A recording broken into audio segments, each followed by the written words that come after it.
want to start this discussion with a quote. If there is anyone that can read it loud for me, please do it. One of you. The cure for bad politics is the same as the cure for tuberculosis. It is living in the open. Yes. Why did I choose this quote?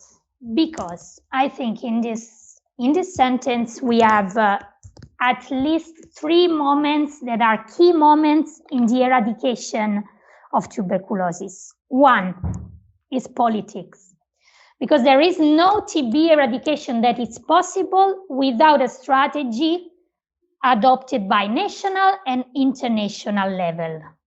Okay, so, and I think also that eradication of TB is just as difficult as eradication of bad politics. So we can do it like, it's similar, it's quite similar. Second, cure. We have a cure that is effective for the eradication of tuberculosis. But our problem at the moment is that we are facing also the problem with the MDR and XDR. That means multi-drug resistance and extensive drug resistance.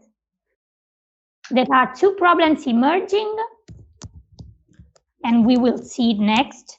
We will see it more in detail. But this is what I wanted to highlight, that we have a cure, but we have to pay a huge attention to how we use the cure, because otherwise the problem can emerge very quickly, so fast, and make our efforts completely vain. Then third, we have living in the open. So tuberculosis eradication requires essentially and absolutely the eradication of poverty. That is why tuberculosis is still nowadays so interesting for us. Also for us that we are living in a low burden countries, because we have emerging poverty also. And it is crucially linked to how our society lives, because it's spreading, it's fatally connected to the way of living in overcrowded, cramped places, or and so on. So it's becoming more and more frequent, not only for high burden countries, but also for low burden countries, that we are facing state of extremely poor states. So, and this can help emerge, and this can help the transformation from infection to disease, and facilitate the progression of the disease itself. Okay. So I think, Julia, we can move on. Okay, let's see. Yes, this small game. I have a small game for you. I want you to point out which one of these nice guys, for you, in your opinion, is more at risk of developing TB. So we have, first of all, a 31-year-old male, HIV positive, with no other comorbidities. Then we have a 52-year-old female, which is a homeless and stays in an overcrowded accommodation. And she complains of a moderate alcohol consumption.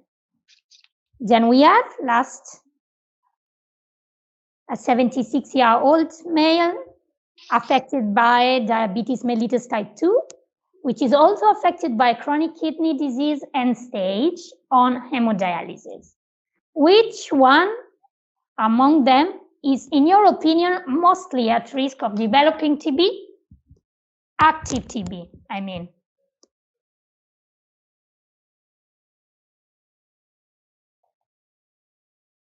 this is a question for you all. I think is a case scenario 1. Okay.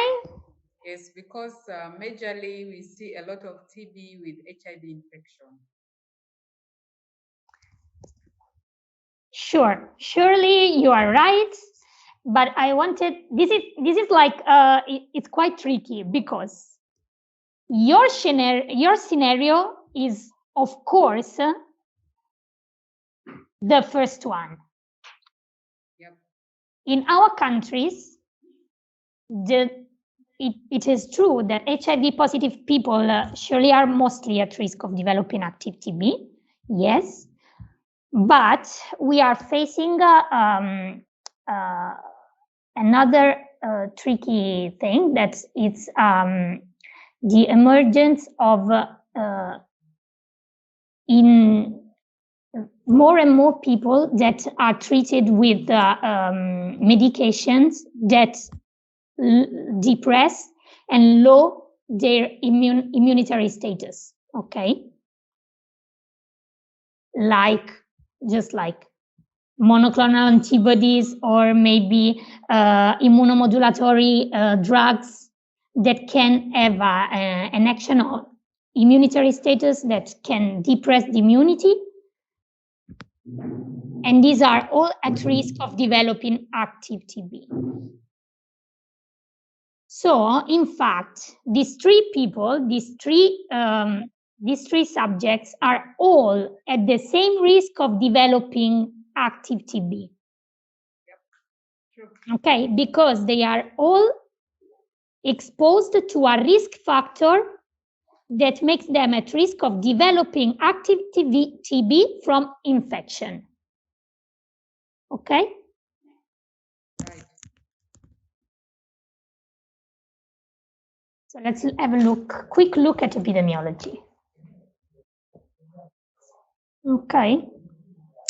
Tuberculosis is one of the top 10 causes of death worldwide, and is in the top 3 causes of death among infectious diseases. Okay? Causes of death caused by a single agent.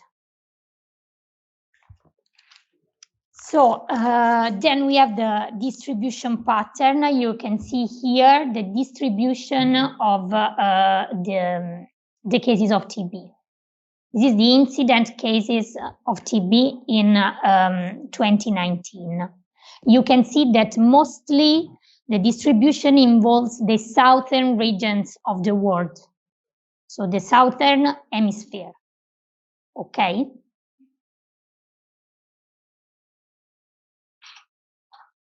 Here you can see the global trend of TB.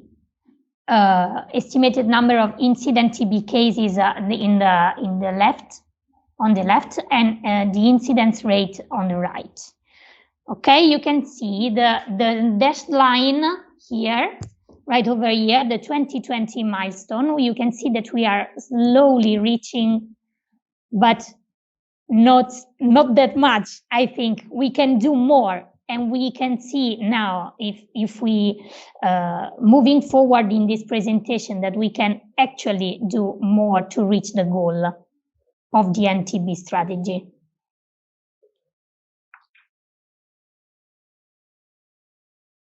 Okay, this is the global trend in the causes of death. As I told you, we have mortality that occurs mainly for the 83% in the southern region of the world. So we are the 83% of deaths caused by TB occurs in Africa and in the Southeast Asia. And globally, we can say that from the global tuberculosis report of the WHO, the latest one, we know that the number of deaths caused by TB in HIV negative people is about 16 on 100,000 for 100,000 population, that increases to 18 when we consider HIV positive people. If we move forward in the presentation, we can see, yes, HIV positive, that the prevalence of tuberculosis and HIV overlap in some way in the all around the world, that makes the two diseases very linked one to another. And so if again we go forward in the presentation, we will see the distribution pattern of the resistance of antibiotic resistance, which is not a huge problem for Africa itself, but if you see here, it's a problem for the Eastern Europe, mainly for Eastern Europe, Russia, and Southeast Asia. Do you have anything to add? No, you can move.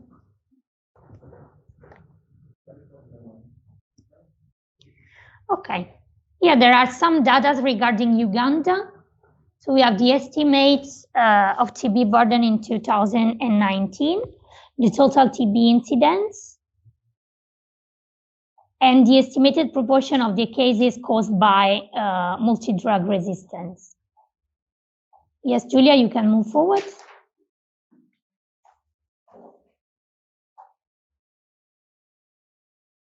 Yes. Then we move. I let Julia speak about the microbiological links. Hi, everyone. So as you know, let's talk about microbiology to give a context on tuberculosis itself. So we talk about an actinomycetales, about the order, in the family Amigobacteriaceae, in the genus Mycobacterium. And as you know, there are several species, and not all are pathogenic to the human. In general, we are talking about Mycobacterium tuberculosis, but you can have over 130 Mycobacteria, and you can divide it traditionally in Mycobacterium tuberculosis complex that includes Mycobacterium tuberculosis, but we are gonna go through the other species that are less known but can cause are in the same complex, and the other one that are the non-tuberculous Mycobacteria. And as we said, they are mostly non-pathogenic overall, but the Mycobacterium tuberculosis complex is. And you know, we said typical Mycobacteria, a typical one, the non-tuberculous Mycobacteria, and this group you can divide it in the fast growers and the slow growers. And these are mostly pathogens in the severely immunosuppressed, as let's say AIDS status and so on. So here we see the all the complex, so all the Mycobacterium tuberculosis complex. Almost 90% of tuberculosis in human is caused by Mycobacterium tuberculosis, but you can have this one as well. Mycobacterium bovis, we are gonna talk about it later because it's the component of the Bacille Calmette-Guerin, the BCG vaccine that we are gonna go through further. As you know, there are all members, all bacteria in general have a distinct host preference. The Mycobacterium tuberculosis has the human as its natural host and natural reservoir. And there are obligate pathogens, so they can't live without infecting a human in order to live, and they're quite similar. We are gonna go through the composition. They are quite similar, and one of the things that can change in the several species are the mycolic acid composition. There are mostly the 50% of the Amigobacteria. So, as you may know, we say it's an intracellular pathogen, it's non-motile, and it's an obligate aerobics. So, Mycobacterium tuberculosis, as we describe it as an obligate aerobics, is mostly found where more oxygen is. In general, it will explain its position, let's say the setting of the lesion in the lung, because it usually affects the upper lungs. So when you're gonna see at a patient on the physical examination or on the radiology, you're gonna have a look and take particular attention to the upper lung when you suspect tuberculosis. They can branch like fungus, so this is the reason why they have myco in their name, and in general this filamentous branching, it's due to the cord formation that is it's favorized by the mycolic acid. They're kind of sticky and stick all the mycobacteria together. We're gonna go through the image and comment it later. They have a thick lipid-rich cell wall that is formed the cell envelope with three main core elements. There are the peptidoglycan, the ribinogalactan, and the mycolic acid, as we say, the beta-hydroxy fatty acid necessary for cord formation. And the other parts unite to these core elements is the liporabinomannan. And then we have the outer membrane. It is a slow-growing microorganism. So here you see 12 to 18 hours, but in vitro it can take up to 24 hours to grow. So the generation time is about 20 hours, as we say.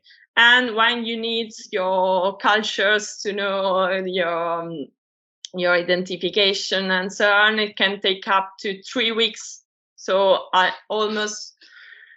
this is let's say the less time for tuberculosis to grow on in the agar plates, but it can take up to 40 days. So it can also remain very dormant. You can know of tuberculosis as an acid-fast bacilli, and this is due to the decomposition. This lipid-rich wall impedes the natural grain staining. So this acid-fast bacilli, it's due to its capacity to resist the staining by acid alcohol after being stained by aniline dyes. So it's kind of specific.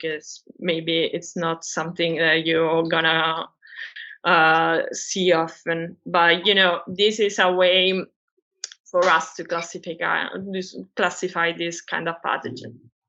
You have several culture methods that can be solid ones with egg-based agars or potatoes-based one, or liquid ones that are, let's say, they are better because they're fast. And you can have the lower Jensen medium. And on this one, you can go with and doing your phenotypic drug sensitivity testing and genotypic one. This is an image of the membrane as we described it, with the mycolic acids, the galactan, the arabinan, and then you see how they are sticky and they can form these rods, this filamentous appearance, and this is the Lowen-Jensen method. And then in general, we can go through the infection itself. So the main concept that I want to stay with you is resistance for tuberculosis of droplet nuclei. So it's an airborne disease, and they can form these droplet nuclei that can be up to 1 to 5 microns. So they're very small. They can stay in the air for several hours, and so it is so important for the isolation and the precaution measures. So you have to inhale this tuberculosis, and then you can have let's say 4 scenarios. So you don't get, let's say the tuberculosis doesn't get to go to your lungs, so you're not infected, nothing happens. You can have a primary disease, so the tuberculosis arrives and develops as a primary disease. You can have a latent infection, that is the most common in general. So they get to your system, and it remains dormant because your cellular mediated immunity keeps it well and control it. And then you can have reactivation. So when the cellular mediated immunity doesn't allow the control of this infection, it can develop as reactivation. Let's say that the 5 to 10% can develop an active disease, and mostly in the first 2 years of infection when you have it. And so the Mycobacterial tuberculosis has to go to the alveolar macrophage.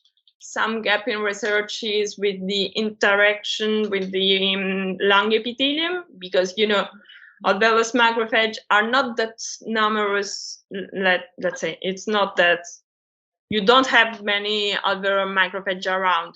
Mostly that's epithelium.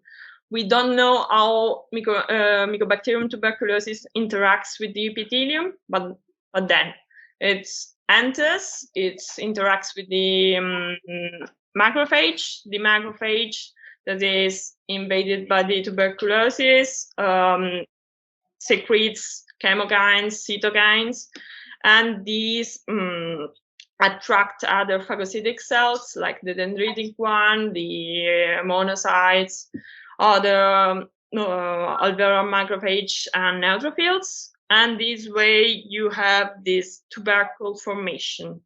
The tubercle formation that can disseminate hematogens with the blood, or mostly with the lymph nodes, so with the lymphatic system. The tubercle with the lymphatic system and the lymphadenopathy that can be affected to tuberculosis is known as gun focus. And as you know, the interaction from the tuberculosis with the host itself, so the alveolar macrophage and all these phagocytic cells with the other cell immunity, cell-mediated immunity, they can give a reaction that goes to the caseating necrosis. So caseating necrosis, you can have some calcification. So the tubercle with the lymph nodes and so on with the calcification is known as Ranke complex.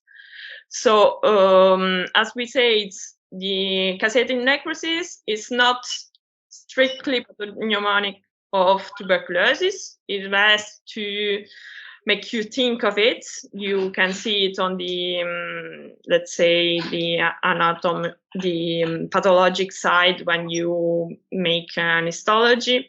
When you see it, you have to think about it, but it's not the only cause, because it goes by the relation between the host and the pathogen. So you can have it in the syphilis, you can have it in the cryptococcosis, in the coccidioidomycosis, or the histoplasmosis as well.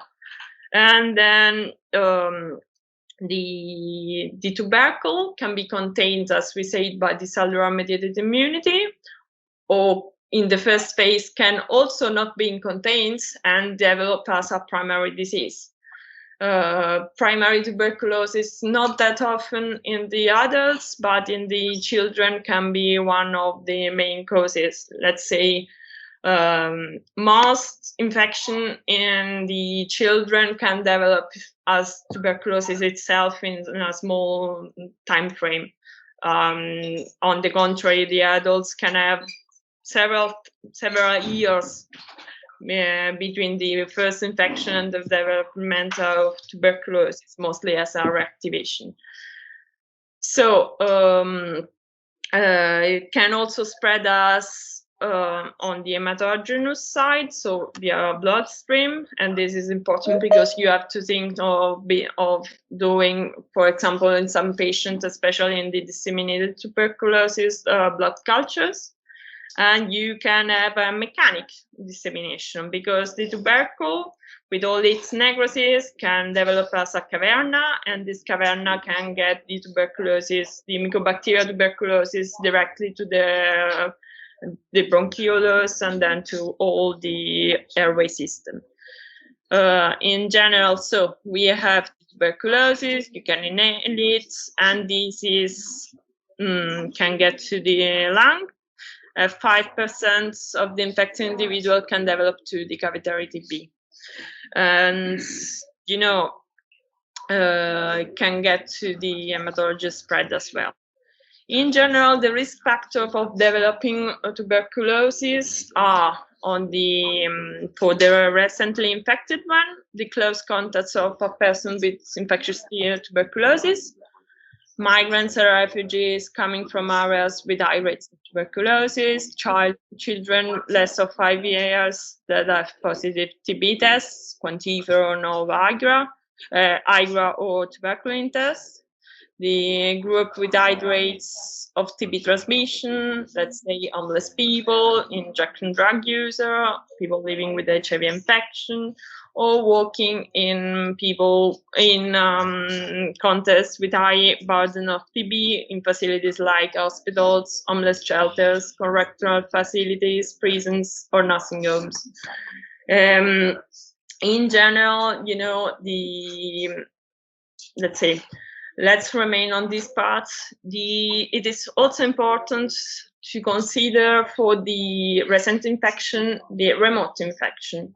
So let's say you have a patient that is already being exposed to tuberculosis, has no lesion, and it's further exposed to tuberculosis. Let's say you have a patient that had a parent in its childhood with tuberculosis, has been treated, he had no prophylaxis, and he didn't have any problem on the lung side.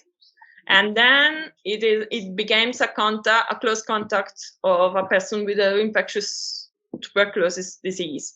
This can be a trigger for the previous tuberculosis to develop to like a reactivation. So it's kind of important to screen the people that have been already exposed and in this population, you have to put priority for the prophylaxis. Then you can have all the immunosuppression conditions that can further develop tuberculosis, for example, the HIV infection and the AIDS status. You can have diabetes mellitus, you can have chronic kidney disease and stage and hemodialysis, low body weight, the head and neck cancer. It can be associated also to smoking and the extreme ages, so the young population and the elderly.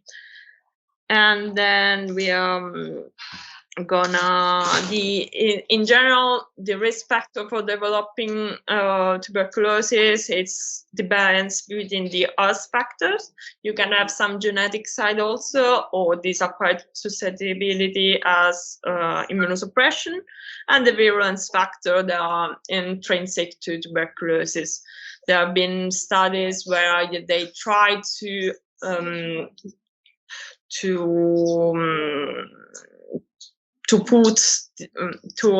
let's say, to modify the bacteria to not have this particular structure. For example, the Mycolic acid, as I say, that are kind of important for the developing of granuloma. You can have the lipoarabinomannan for the oxidative stress and so on. So I'm gonna leave it to Cristina.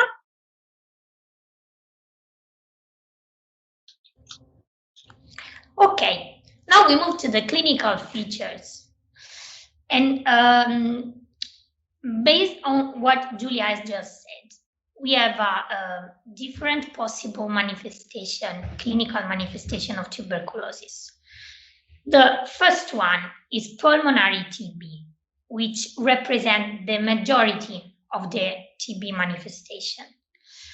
It's the predominant one, and what happens? What makes difficult for you to diagnose clinically tuberculosis without the help of microbiology or radiology is that the clinical features of both pulmonary and extrapulmonary TB that we will see later, the clinical features are really aspecific. So symptoms are non-specific for the disease. Generally, we have an exordium which is quite insidious. We have a patient that can show a mild asthenia, and that can have a malaise generally, and that can have a weight loss, but not one of these symptoms is specific absolutely for tuberculosis. And we have the manifestation of pulmonary TB in particular are fever. Usually we have a low-grade fever. We have cough that can be with or without hemoptysis. And then we have common constitutional symptoms that are, just as I said, progressive malaise. Then we have anorexia and unintentional weight loss and night sweats. What can happen in a pulmonary TB is that the manifestation that is peculiar for of the lung can involve also other tissues. So I mean the adjacent pericardium, the pleura, and the lymph nodes. This makes very important for you to rule out, if you have any of these manifestations, to rule out also the involvement of the lungs, because the pulmonary TB is the only one that is infectious for others. Okay, so in particular the bacillary form, the cavitate form. If we go to the extrapulmonary TB, we see that the clinical symptoms, symptoms and signs depend in specific depend on the disease localization, but the constitutional symptoms are quite the same as we saw in pulmonary TB. Okay, so signs and symptoms depend on the disease localization, and in particular, we can have all the organs that can be involved by extrapulmonary TB. The main localization in extrapulmonary TB is central nervous system, as granulomas, meningitis, and arachnoiditis. What we will see is clearly neurological symptoms involving the patient. Then we have bone marrow involvement. We can have lymph node involvement. Then we have involvement of the pleura, pericardium, omentum. Then we can move to bowel, liver, and spleen, so the hypochondrium organs. We go to kidneys and genitourinary tract and osteoarticular also, especially the POT disease, which is a tuberculous spondylitis. The thing is that when we talk about extrapulmonary TB, we have to rule out if the conditions of involvement of the organs can overlap one to another. So once we find one localization of TB, we have to be sure that the extrapulmonary TB is not localized in any other site of this patient. So if clearly the physical examination depends, the physical examination findings depend on the localization of the tuberculosis disease. In the pulmonary TB, we can have dyspnea, so mainly respiratory symptoms. Dyspnea, we can find dullness with decreased premitus and rubs. We can hear also crackles, rail, or ronchi. And going to the extreme sign of the physical examination, which is the amphoric sound, and which is pathognomonic of decapitation. The extrapulmonary findings, which are very similar to the miliary tuberculosis, are non-specific findings, so they can overlap on the symptoms. We have fever, which is generally low grade, as we said. Then we can find the physical examination specific for the specific organ involved. We can have hepatomegaly, splenomegaly, ascites. Patients can also develop jaundice in dependence of the grade of organ involvement. And then we have the neurologic signs, which is pathognomonic of CNST. So on the miliary tuberculosis side, it is a term that was invented, let's say, in the past. We go on the pathology, so on the histology, on the autopsy, they saw some millet seeds. Let's say they saw white small nodules that were kind of firm, and they made it think of millet seeds. Now it is a term to describe all disseminated tuberculosis. And so they are usually disseminated in the hematogenous side, so via bloodstream. It can be a result of primary infection, as we said before. So the tubercle formation can get the Mycobacteria tuberculosis into the bloodstream, and so disseminate the tuberculosis, or to the reactivation of latent focus and then the dissemination through bloodstream. He has usually a subacute and chronic concept that is not normally that you usually don't think about it, but you have to. And the most common extrapulmonary sites that are involved is usually the lymphatic system, and this explains all these small lesions on the lymphatic tracts, the bone and joints. So the bone and joints can be affected as well, the liver, the central nervous system, and the adrenal glands. So you have to screen for possible adrenal failure. And as in all tuberculosis, when you find a site that has tuberculosis, you have to screen for the pulmonary disease as well, because it's the contagious one. Then you can have rarely an acute onset, that is something for ICU, so it can present as multi-organ system failure, a septic shock, or acute respiratory distress syndrome that needs, referral to ICU, to some emergency department. And then you can have also, as we said, the miliary tuberculosis can happen during the primary infection. In this case, obviously, it doesn't have the time to develop as a subacute and insidious disease, and so it can have a relatively acute onset.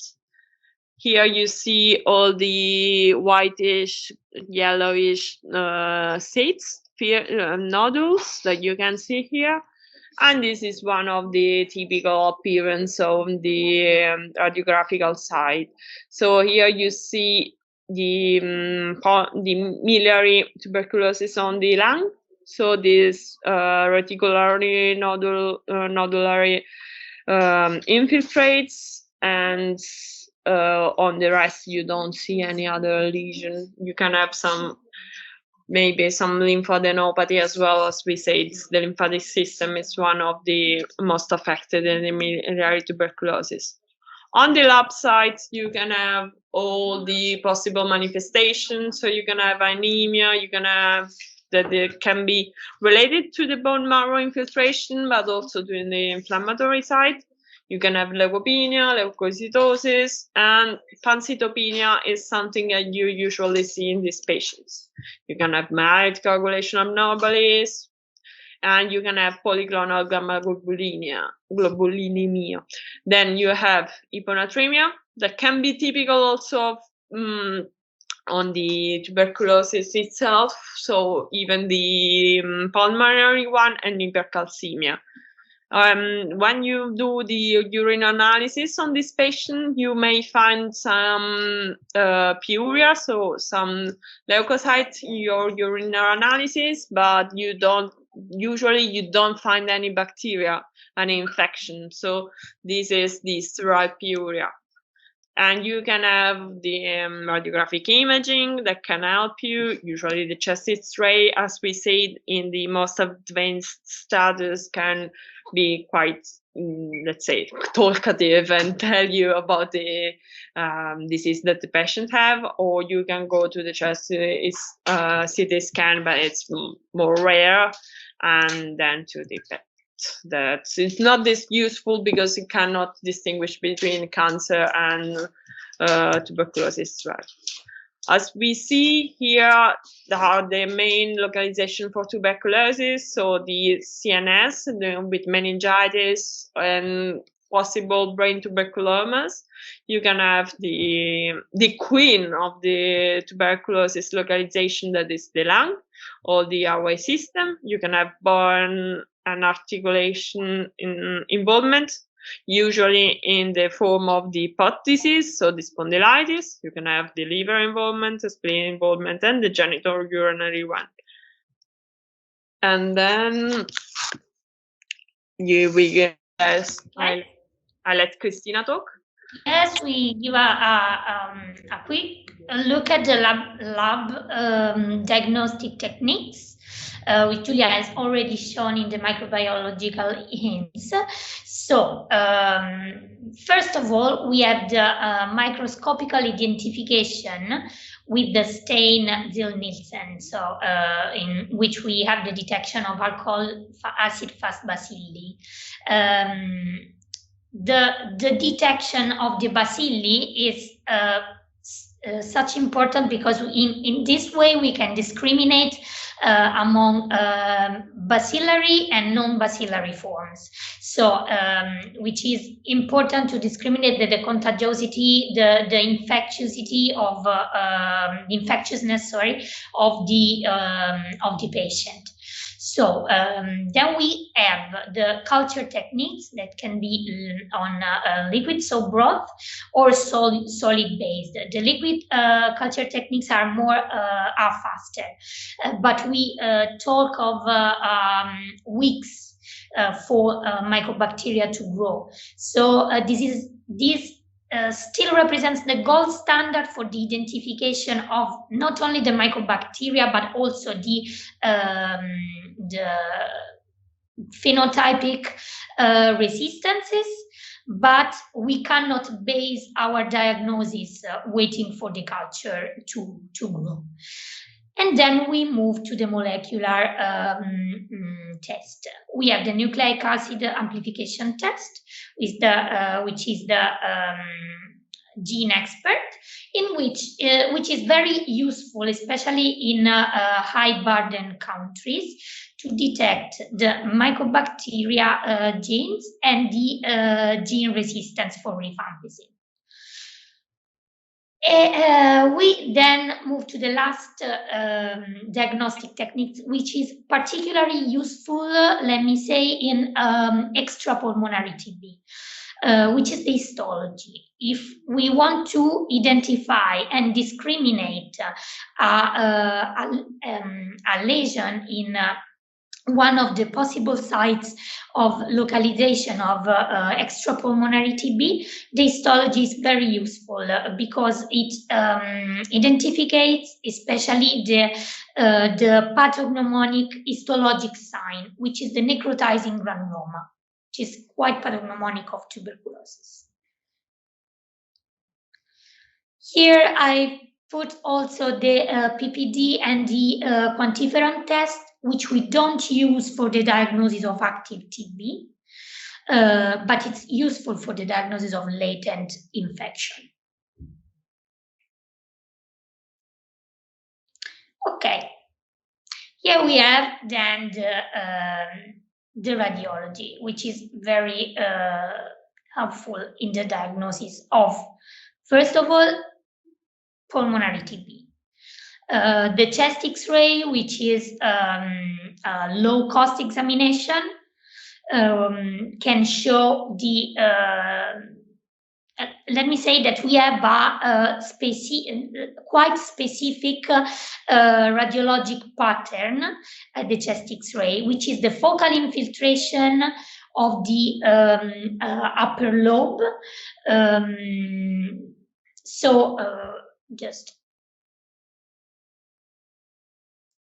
Which is the focal infiltration of the upper lobe that can be monolateral or bilateral, usually in apical position.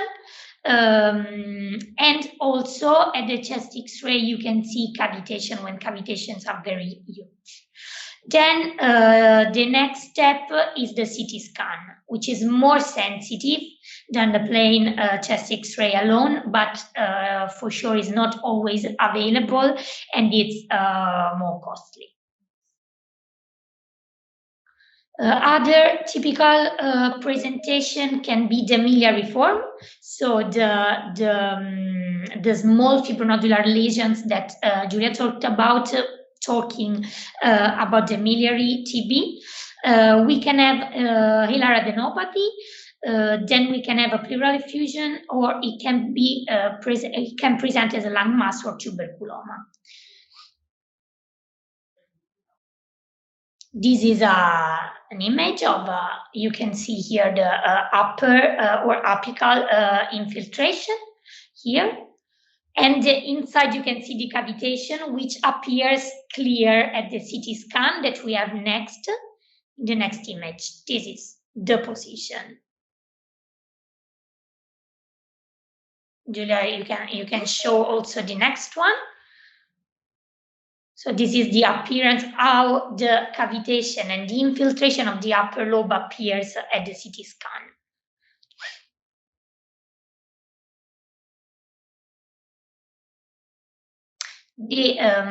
Okay, Giulia, can you go back just for a while?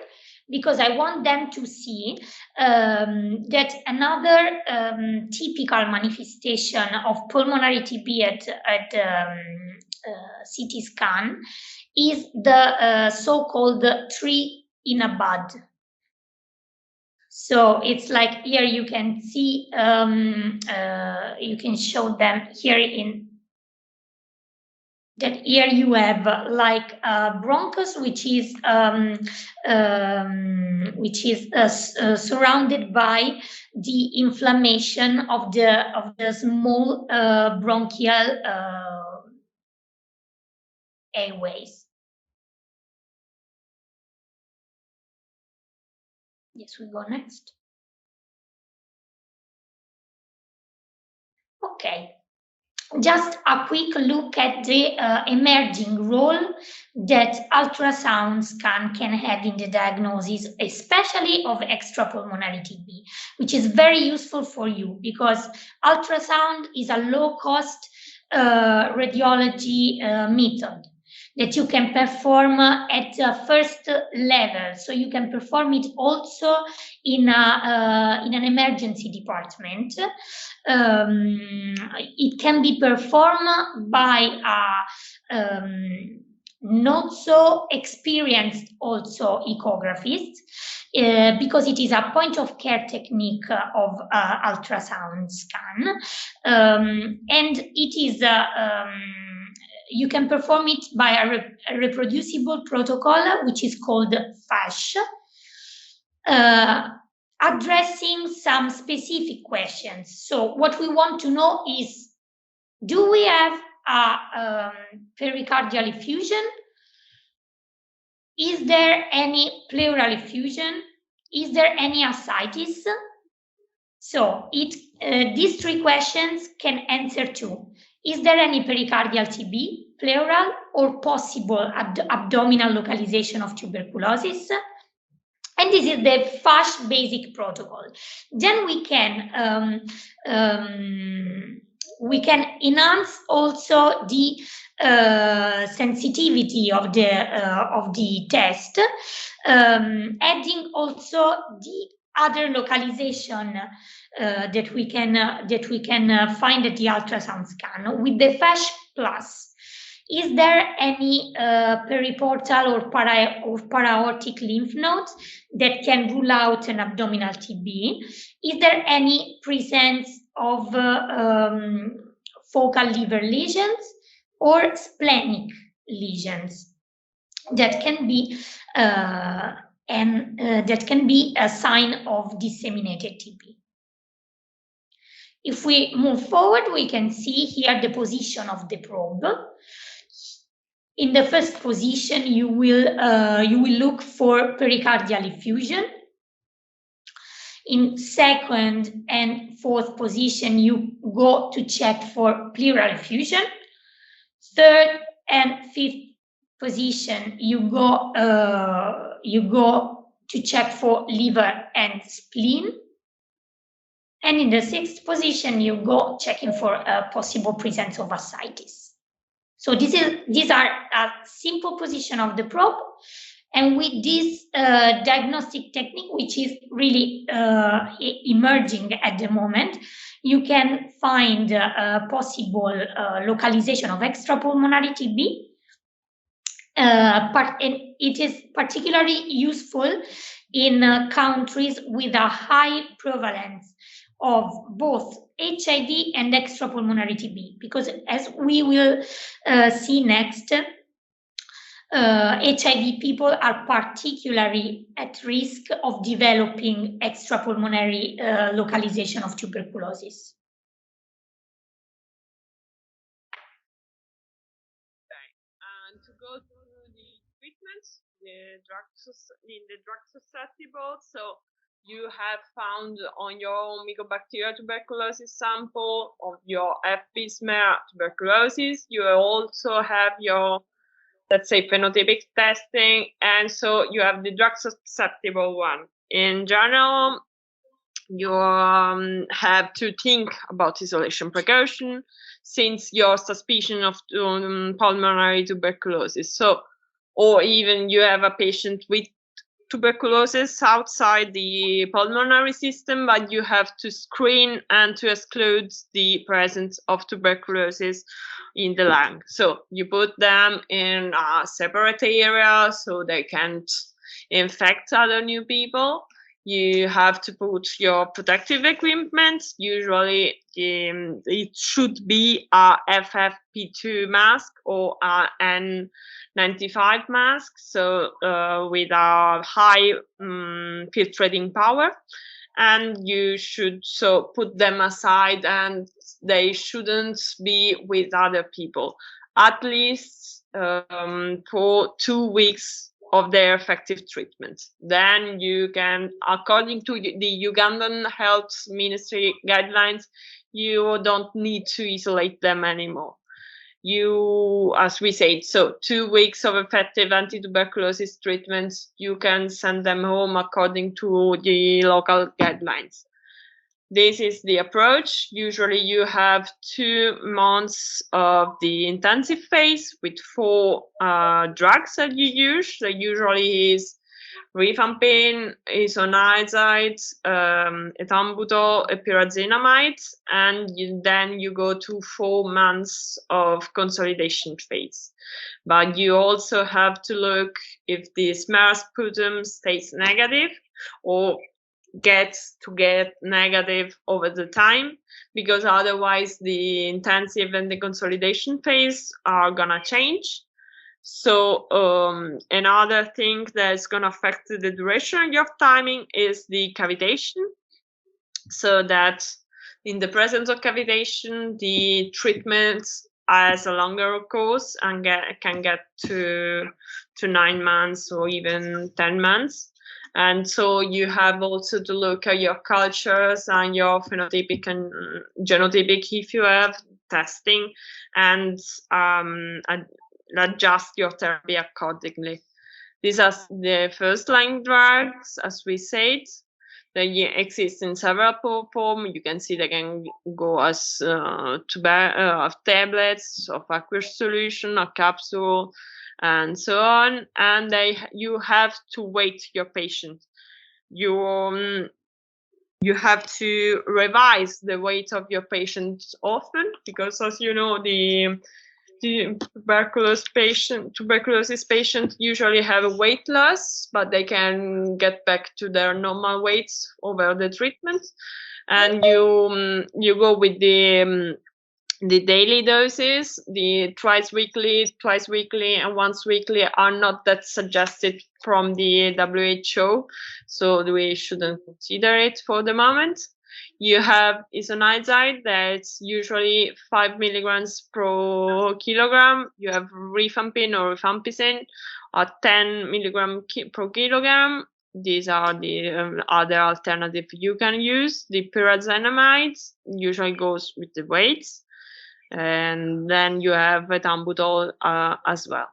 You have to test before starting a treatment. You have to have at least at time 0 your chemistry for the blood counts and the coagulation, because all this therapy, especially pyrazinamide, but everyone can get to give liver damage. So you have to screen for your alkaline phosphatase, your liver enzymes, bilirubin, before starting the treatment. And you also have to add some vitamins to isoniazid in order to prevent the neurological side effects it can give. And you have to look out for rifampin, especially in the elderly patient with comorbidities, because it can affect the absorption and the metabolism of other drugs. So you have to look at drug-to-drug interaction. Rifampin is known for its side effects, that is the orange discoloration of the urine and all the bodily fluids. And you can have with ethambutol some optic neuritis, with usually the loss of the red-green spectrum of color during sight, some sight loss, and so on. And the pyrazinamide can be associated with hyperuricemia, and it can get to it's also a proxy for treatment absorption. As you see, this patient gets hyperuricemia, you have to screen for possible symptoms, and usually it's asymptomatic. And then, I let it to Cristina for the drug-resistant part.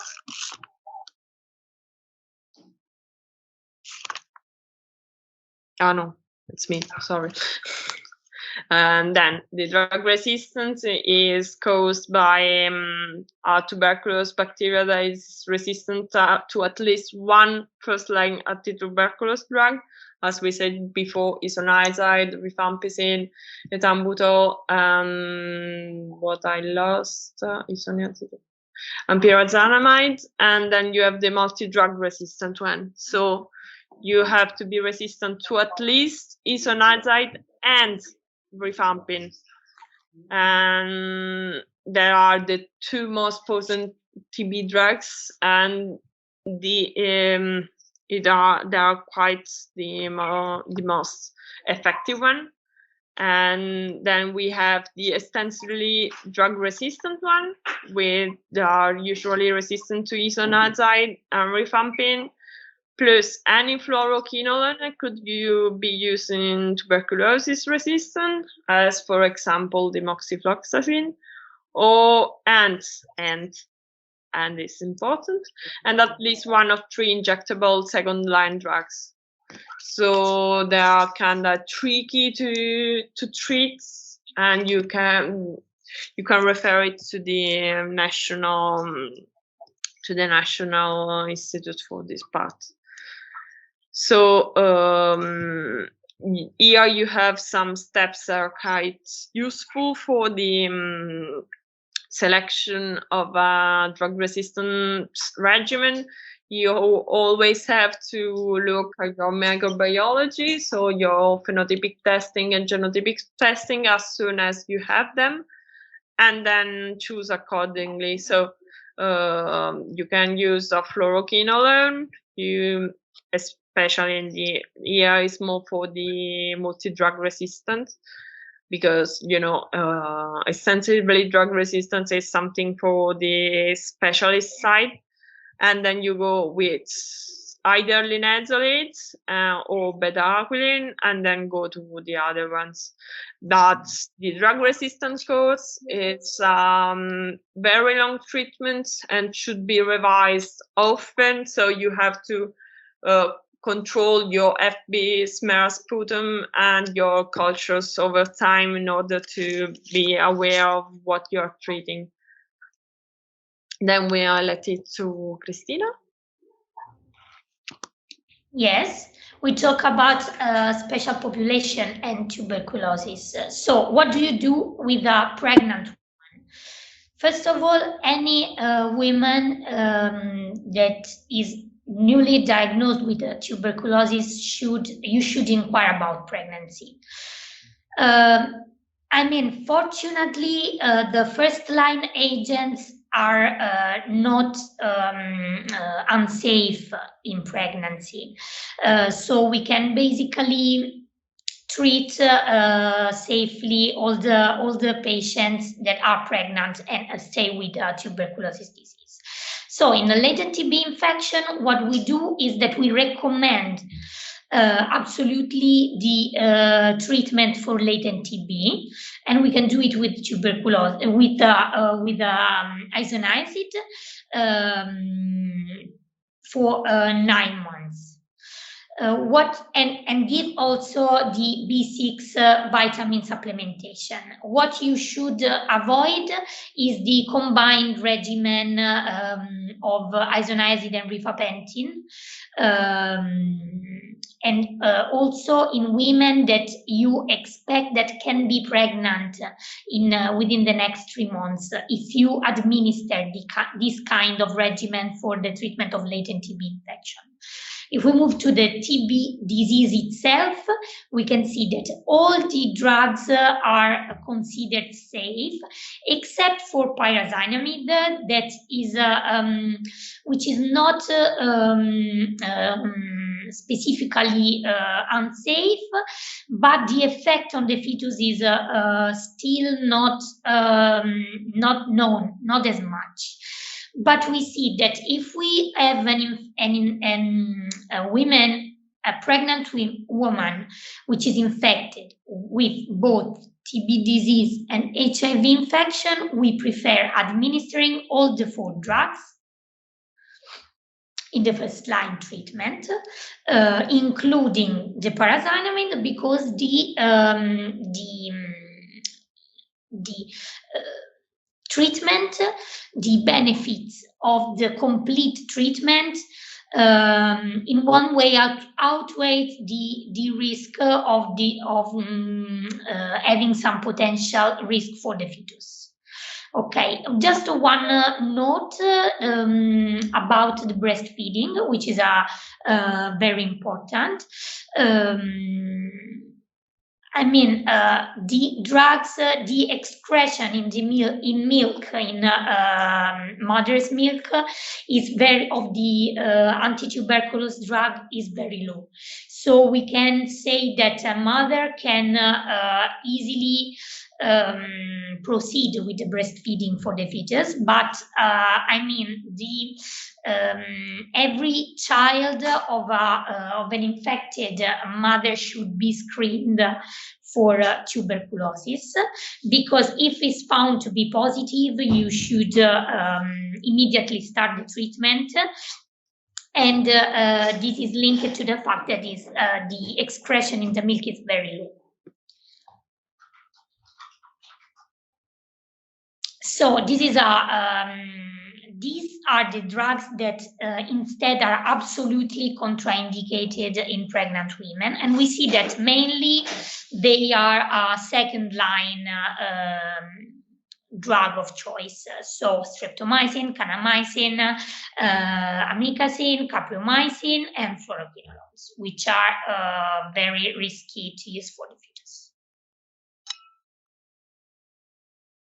So you have to consider also special population, especially the liver disease that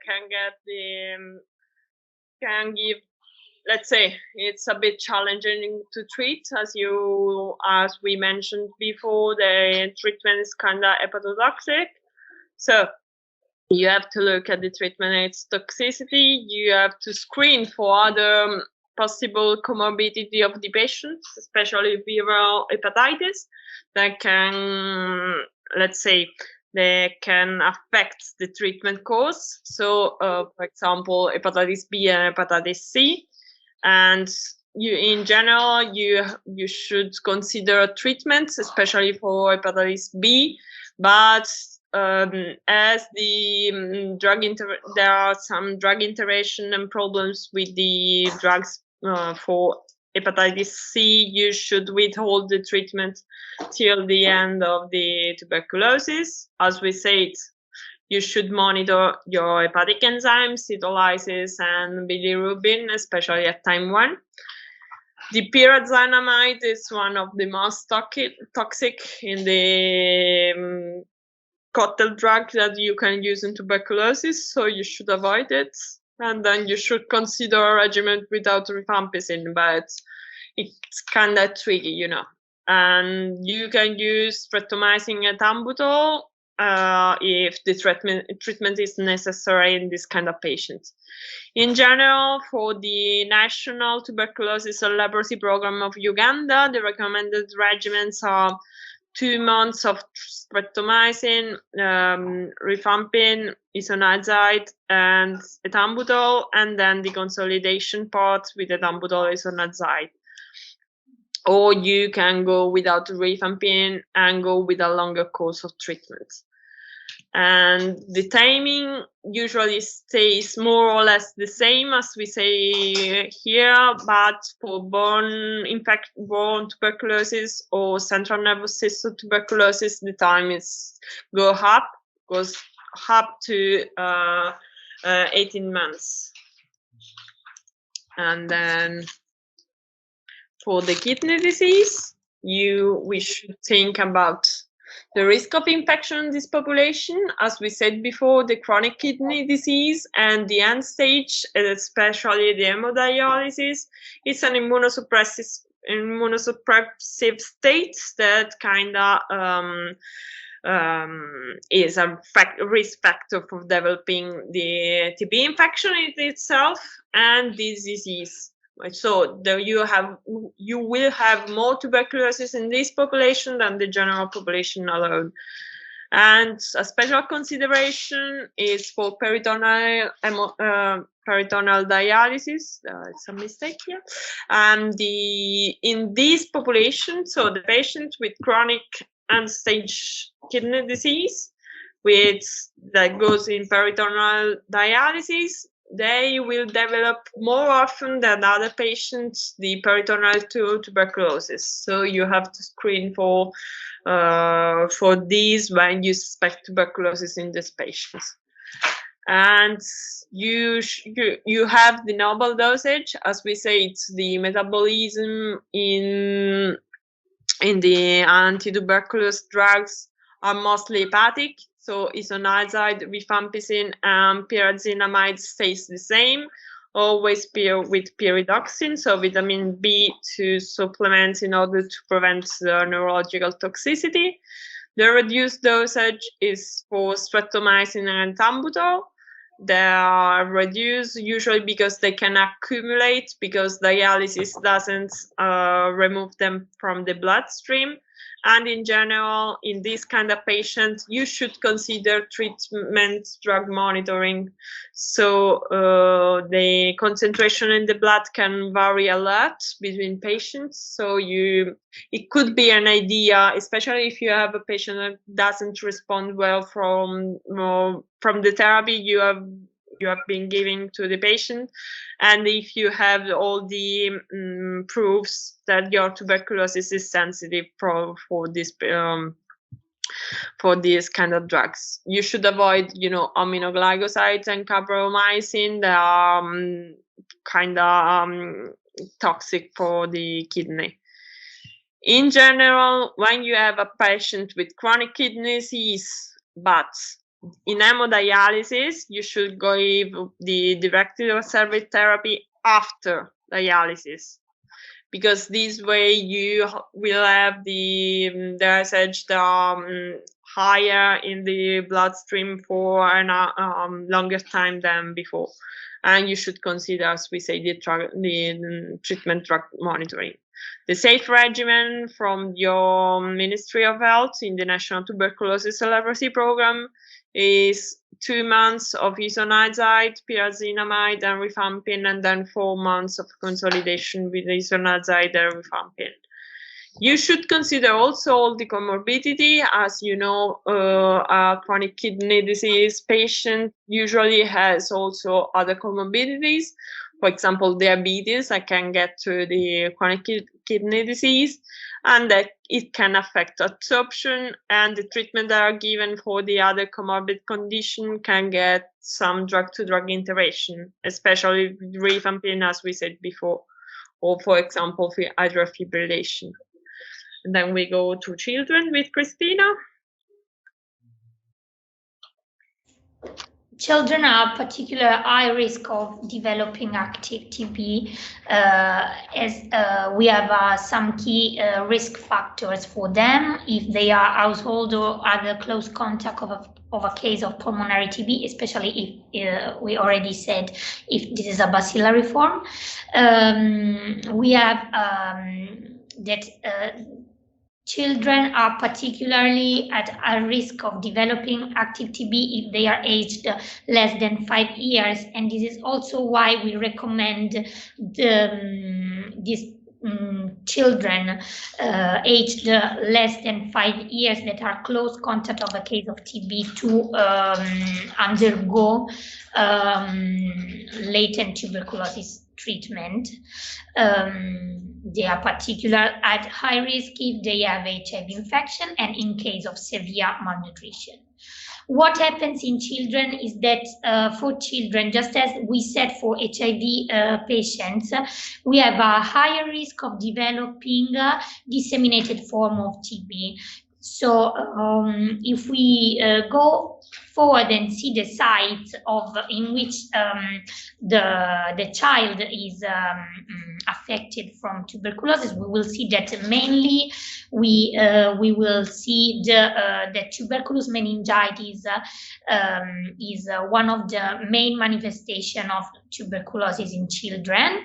Then we have miliary tuberculosis and all other things that are connected with that. So all other localization of extrapulmonary TB, just as peripheral lymph nodes involvement. And then we have abdominal TB, which is particularly frequent in children.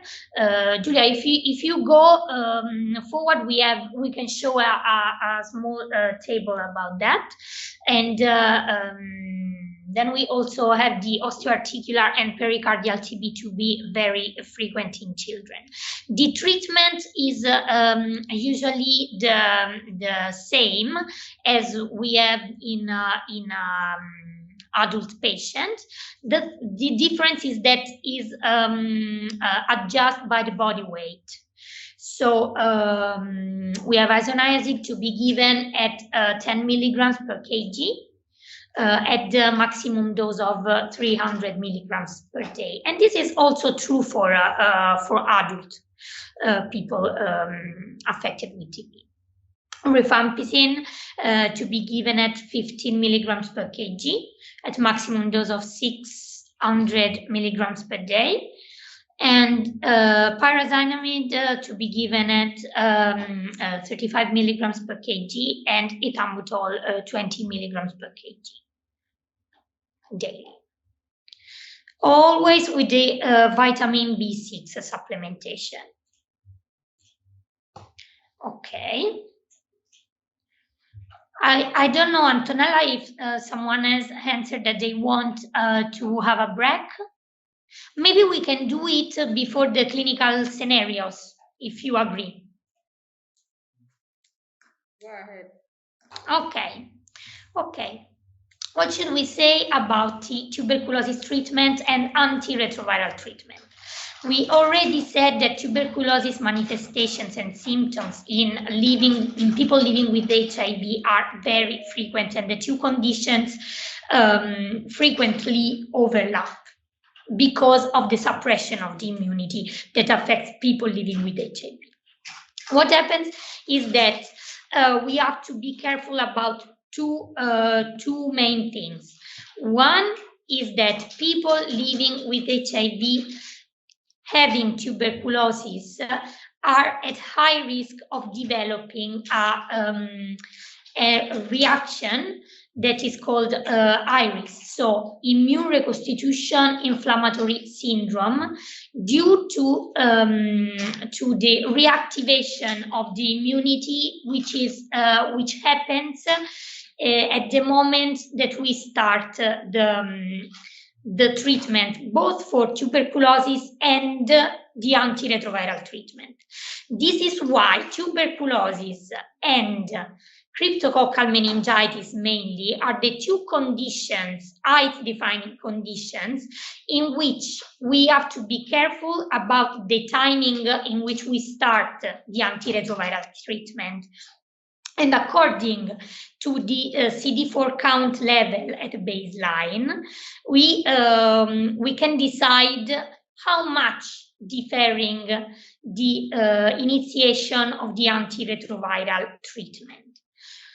Another thing that we must be careful about is drug interaction. So drug-to-drug interaction is very tricky for patients living with HIV, for people living with HIV, because rifampicin and rifamycin in general are substrates for the cytochromes, and they are inducers of the drugs, for the drugs that are the cornerstone of the HIV infection treatment. So basically, what is the take-home message is that in countries in which we have a high burden of both HIV and tuberculosis, a patient that must start an antiretroviral treatment should be given drugs that are not interacting, so that are not toxic, that cannot be toxic, cannot be monitored well during the antiretroviral treatment. So the cornerstone of the treatment in people living with HIV is to select an antiretroviral drug regimen which involves mainly efavirenz or nevirapine in in its regimen, because the main interaction is among rifampicin and the protease and the integrase inhibitors. So we prefer to start a treatment in naive patients with efavirenz or nevirapine-containing regimens. Always prefer that. And again, people living with HIV are at high risk of developing immune reconstitution inflammatory syndrome, in which in some cases we can consider the administration of corticosteroids in order to avoid a paradoxal deterioration of the symptoms at the moment that we start the antiretroviral treatment. Mainly because the iris is can be also a life-threatening condition, especially when we talk about the CNS manifestation. This is particularly true regarding the tuberculous meningitis.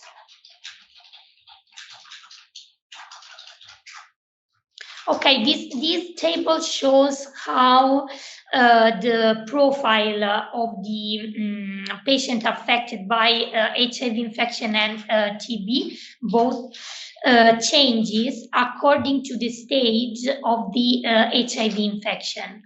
This is true because what changes is the state of immune suppression of the patient. So we can see that, for example, the tuberculin test results, the MAN2 test, or PPD, also called PPD, is usually positive in early stages of HIV infection, but usually negative in the late stage of HIV infection.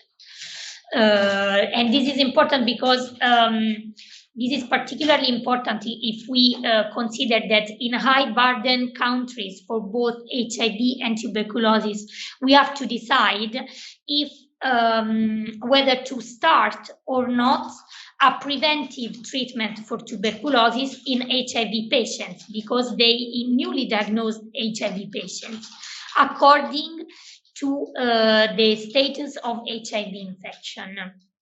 Because the ways that we have to nowadays to identify a possible latent infection cannot be so effective in diagnosis this condition, the latent TB infection. Then moving forward, we can see the adenopathies are mostly more common in the early stages and unusual in the late stages of HIV infection. So are the cavitation and the pulmonary distribution that usually is typical, so involves the upper lobes in the early stages of HIV, and is quite atypical, so involving the lower and middle lobes of the lungs in the later stage of HIV infection. And the localization, extrapulmonary localization, which are secondary to the dissemination of tuberculosis, happen more often in the later stage of HIV infection. Then moving forward, we go to the iris, the monoreconstitution. The immune reconstitution inflammatory syndrome, that can be a paradoxical one and an unmasking one. So the main mechanism for this immune reconstitution inflammatory syndrome, in general, you don't have this one always and only in the HIV people, but pseudo iris has been described in tuberculosis even in immunocompetent patients. So the iris is this reaction that when you have very low immunity, very low immunological system, and doesn't work well. When it starts to work and to recover, it's, for example, in the HIV infected people, when you have the recovery of CD4 cell counts with the therapy, you can have this paradoxical reaction where the body responds to antigens secreted by the pathogens or even self-antigens. And this way it can develop a paradoxical and exaggerated inflammatory reaction that can be a paradoxical one. So you can have an opportunistic infection that you have been treating, and the arts that you have been starting, you have the recovery, and then you have a paradoxical worsening, and this can be due to iris. Or you can have an unmasking one, so you don't have an opportunistic infection in this case, and when you recover your CD4 count, CD4 cells, you start to respond to antigens that weren't causing an infection, and this way you can see the opportunistic infection was there but not clinically evident. As we said, you can have a pseudo iris in the tuberculosis patients, in the HIV uninfected, and is usually associated with the central nervous system tuberculosis localization, as in meningitis. And for this reason, sometimes you should withhold the treatment for HIV for the people living with HIV and tuberculosis. So when you have less than 50 cells per microliter of CD4 cells, you should start as soon as possible and within 2 weeks after starting TB treatment. And this is due to the fact that HIV itself is so dangerous that you accept the risk of iris, especially because the recovery of CD4 cells is gonna take a while, and for CD4 counts above 50 cells per microliter, you can withhold your treatment up to 80 weeks, especially if you have some difficulties with adherence or drug-to-drug interaction of toxicity. Some experts suggest prevention with corticosteroids in order to prevent the development of iris, but as you know, corticosteroids are immunosuppressing as a drug. They are an immunosuppressive drug, and this way they kind of suppress also the patient immunity in general. So if you have an HIV patient, for example, that's already with a low CD4 cell counts, you have this way you are gonna suppress even more its immunity, even if the aim is to lower the inflammation state. So it's kind of controversial, and you should consider it case from case.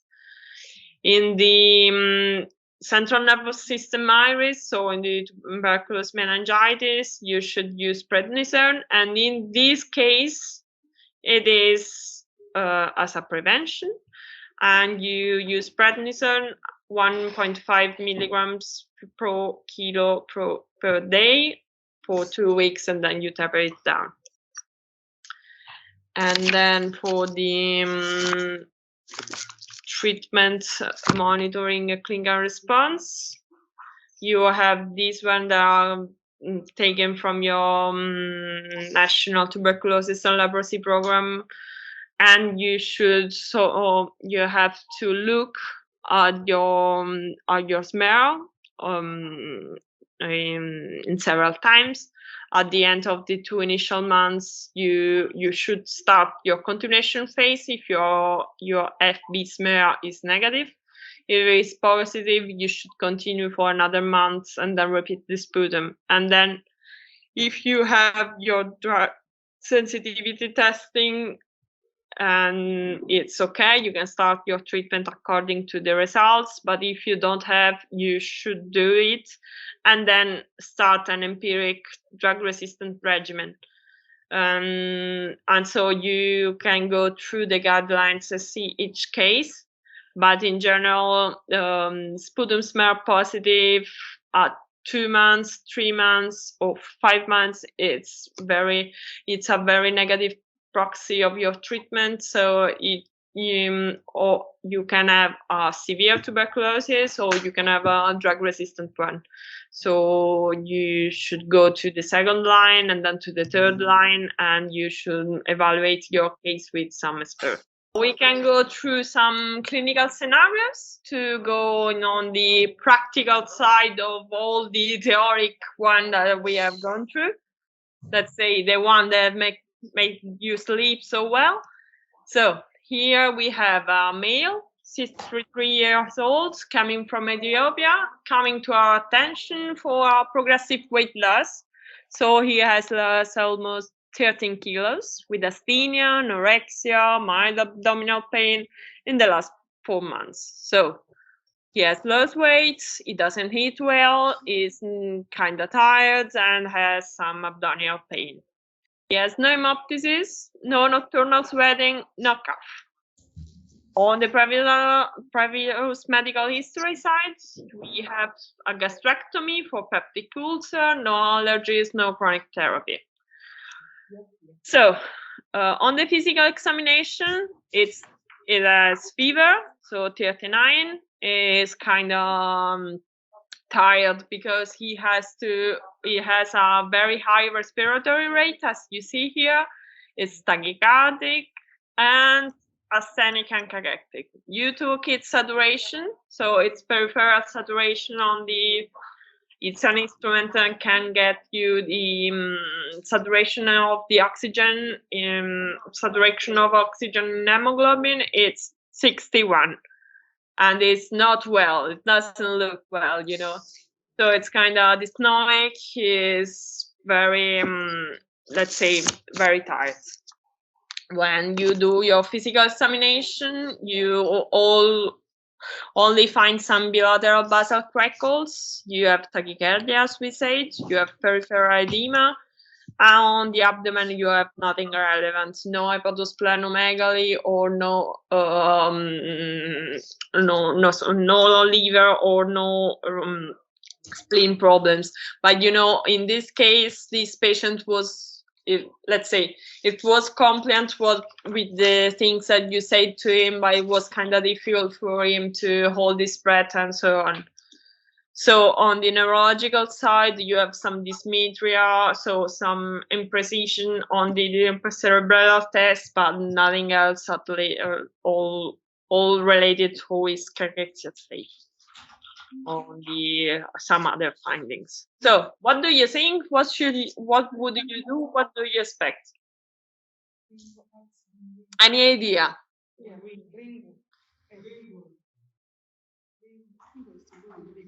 Sorry?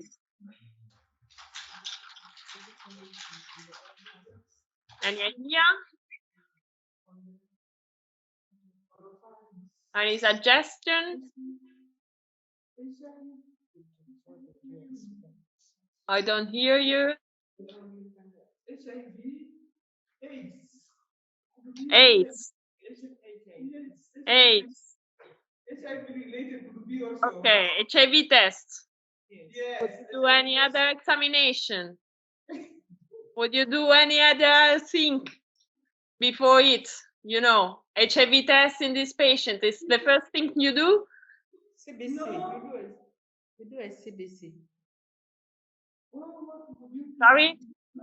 A CBC, so a complete blood count, okay? The question is, what would you do? So what would you do?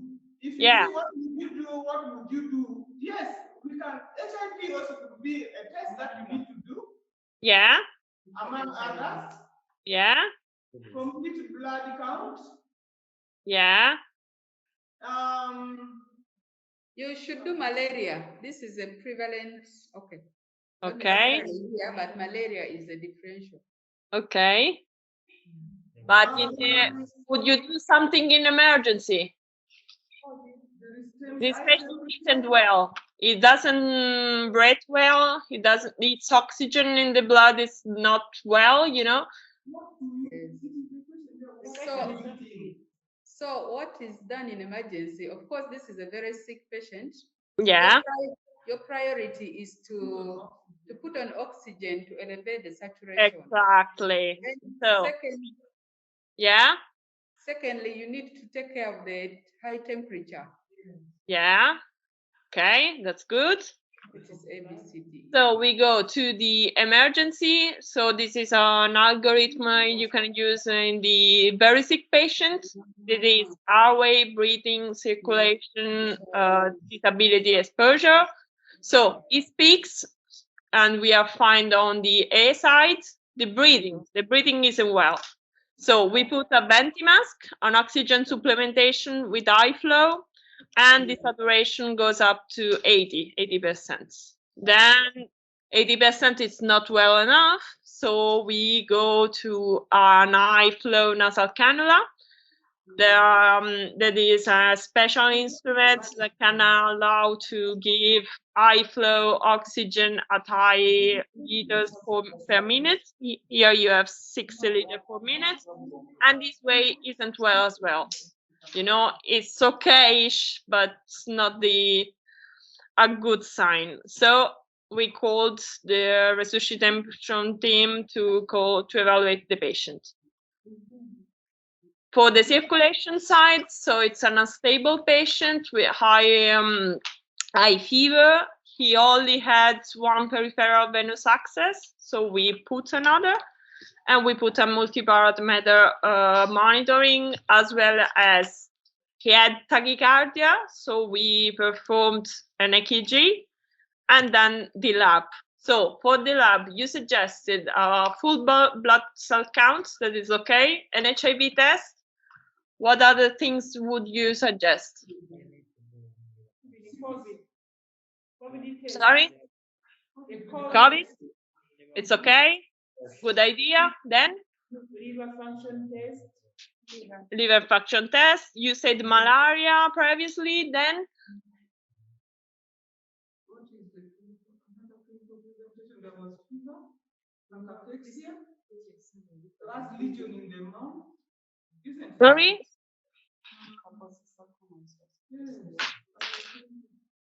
Lesions. That's the teaching lesions. Sorry? TB or yeah. You can screen other nerves. You can check for other non-lung TB screening. Mm-hmm. Yeah. Okay. Screening. Extrapulmonary tuberculosis screening. So here is the full blood cell count. So some mild anemia, some lymphocytes, some lymphopenia here, and some low platelets on the chemistry. You see hyponatremia, low albumin, and some other alteration with the C-reactive protein up to 118. We made a chest X-ray.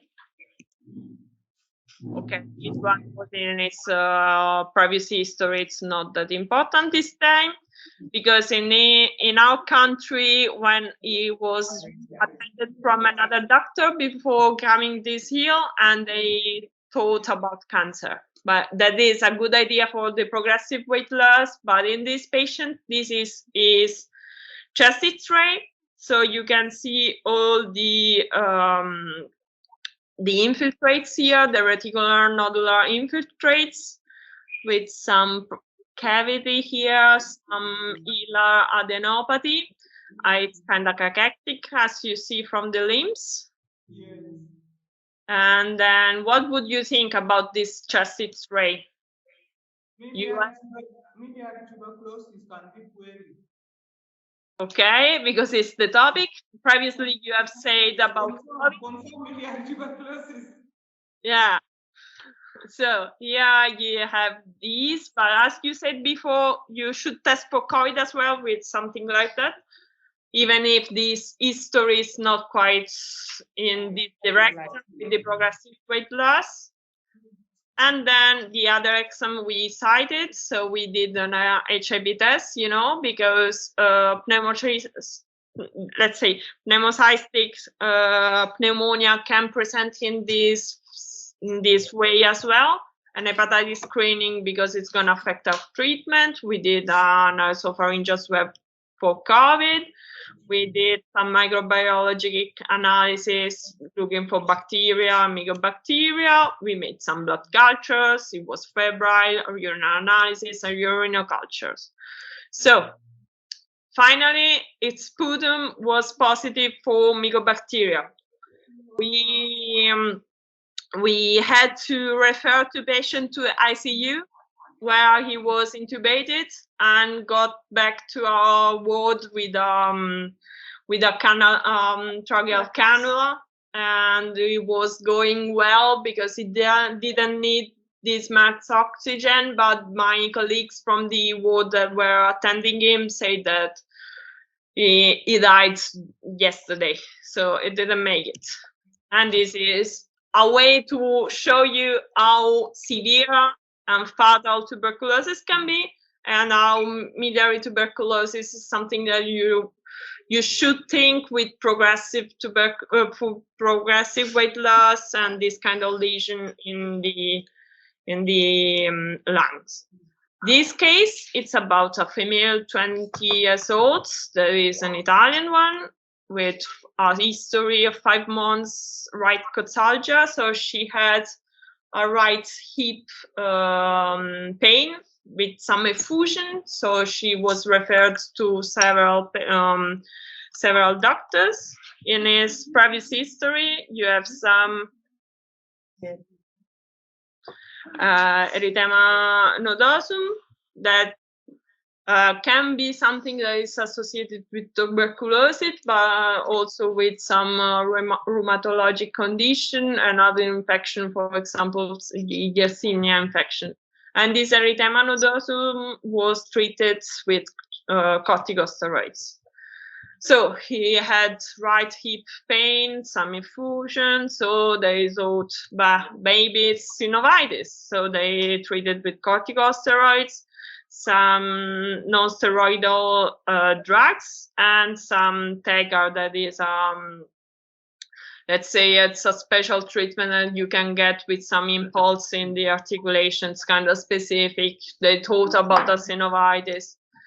They made also ERM, so a nuclear magnetic resonance for the column. No, she had no benefit of this treatment. She had no other major previous medical history.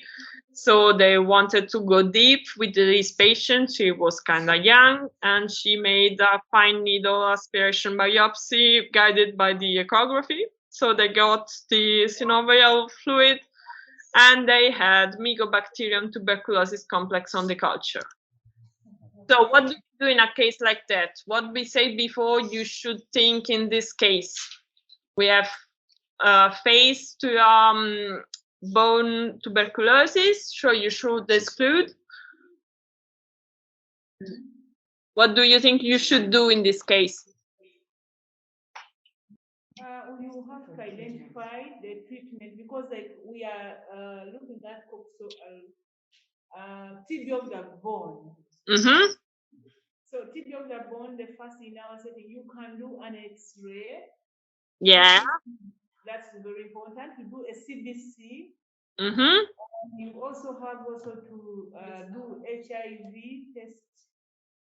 Yeah. You also to go ahead and do a CT scan if you can. Okay. Yes, and MRI. So we made some exam, we made the chest X-ray, we made the sputum analysis, because if you have a localization other than the lung, you should look for it for the lung TB. So we made the sputum analysis, and she didn't have, the smear was negative, the nuclear acid amplification technique was negative, but the culture came back positive for Mycobacterium tuberculosis. We looked at urine, stool for acid passalite smear and the NAT, but it was negative. We did the HIV test that was negative, and the hepatitis screening as well. And here you can see is chest X-ray. You don't have many lesions to look at, but finally she was put on treatment, and in the initial phase, she was during all the screening part, she was put on airborne isolation, and she's fine now.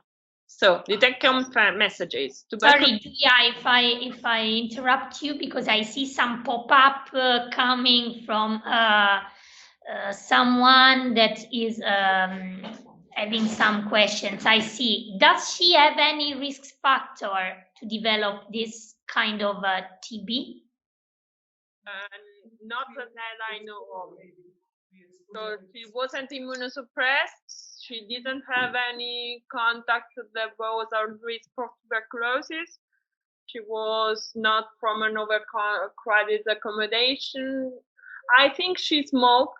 That was something you can't think about, but it's more for the pulmonary tuberculosis.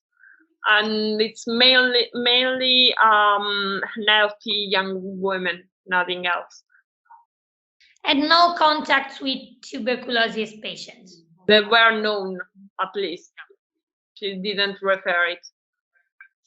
Okay.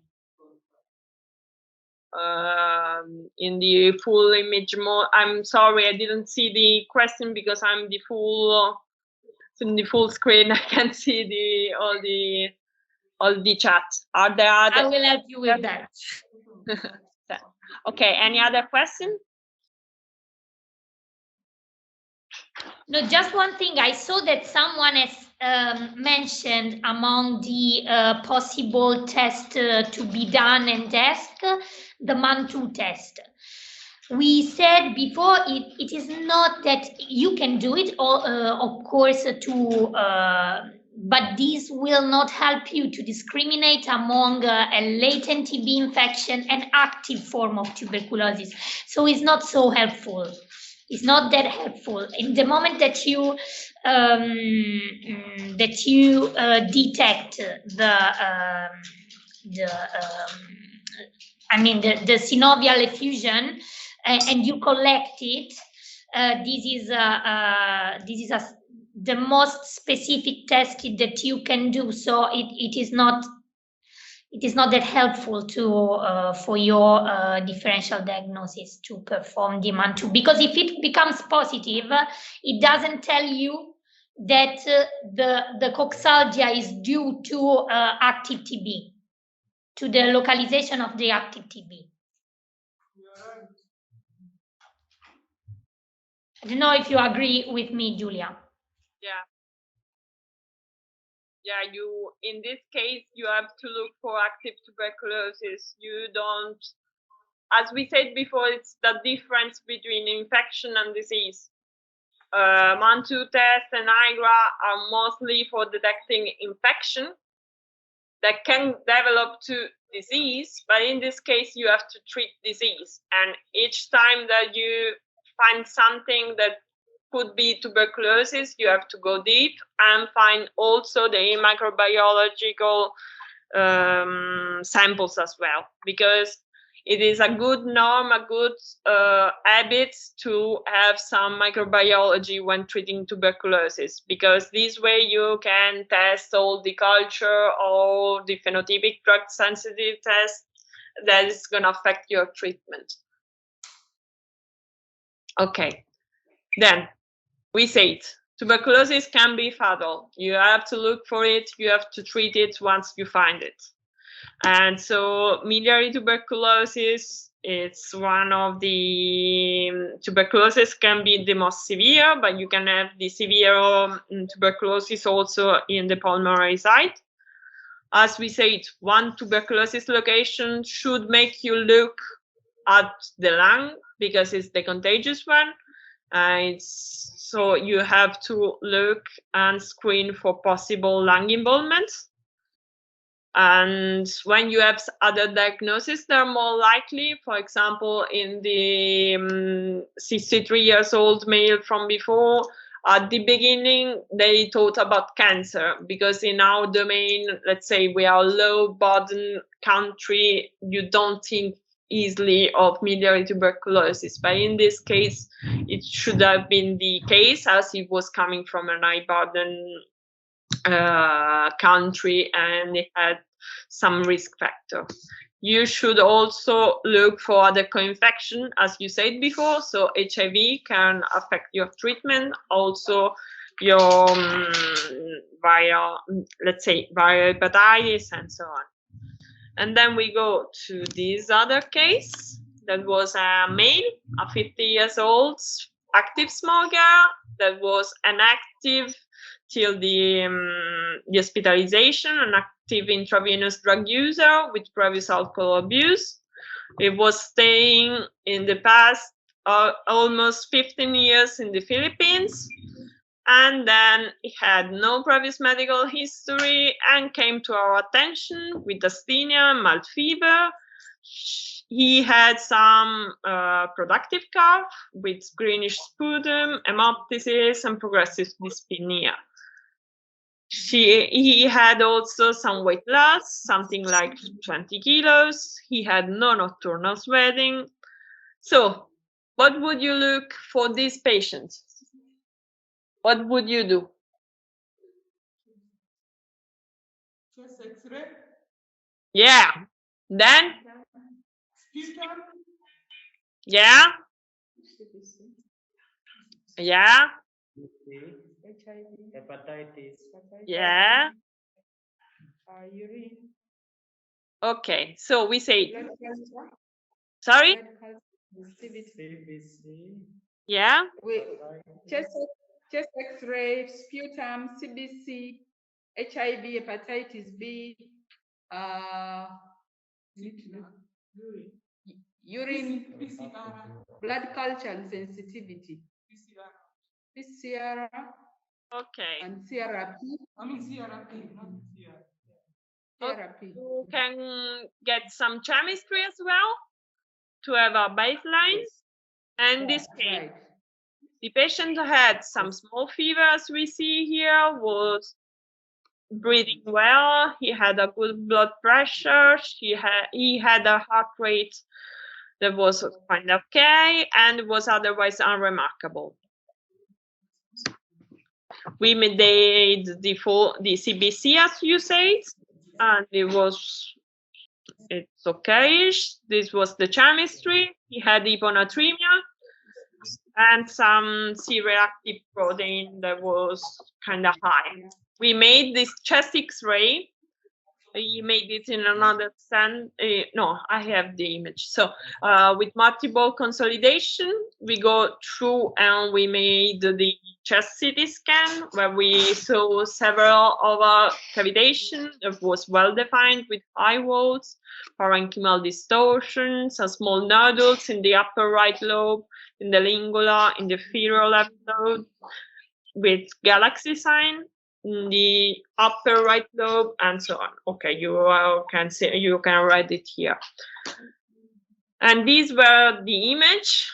As you see, multiple consolidation, especially in the upper lobe, with some consolidation here and some hilar and layer enlargement. It was no pleural effusion and otherwise was okay.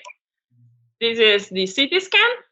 So you can see all the cavitation and the consolidation with the air bronchogram here.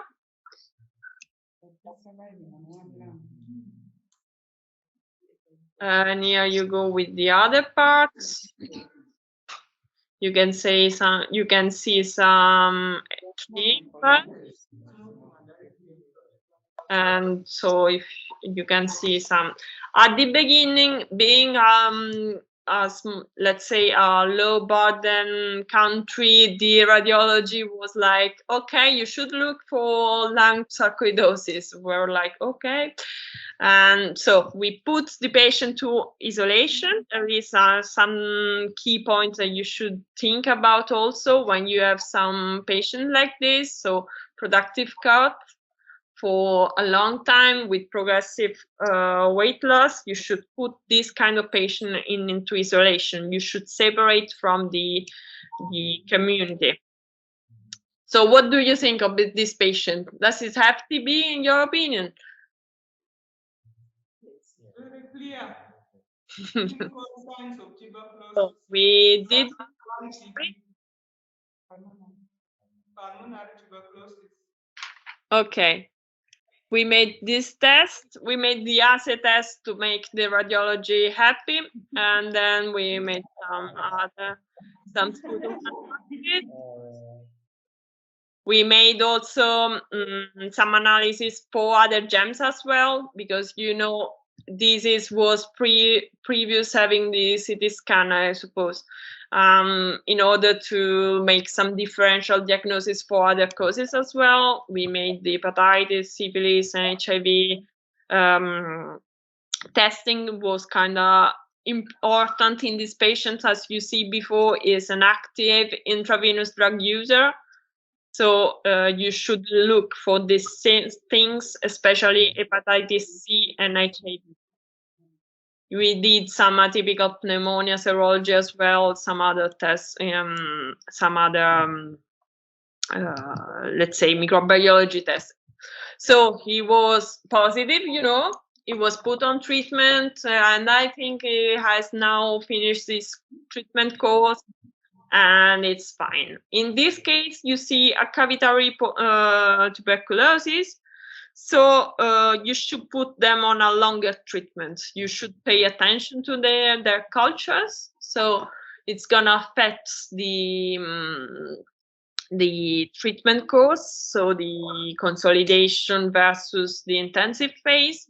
So you have to look at these things. So I'm gonna let it to Cristina on this other case.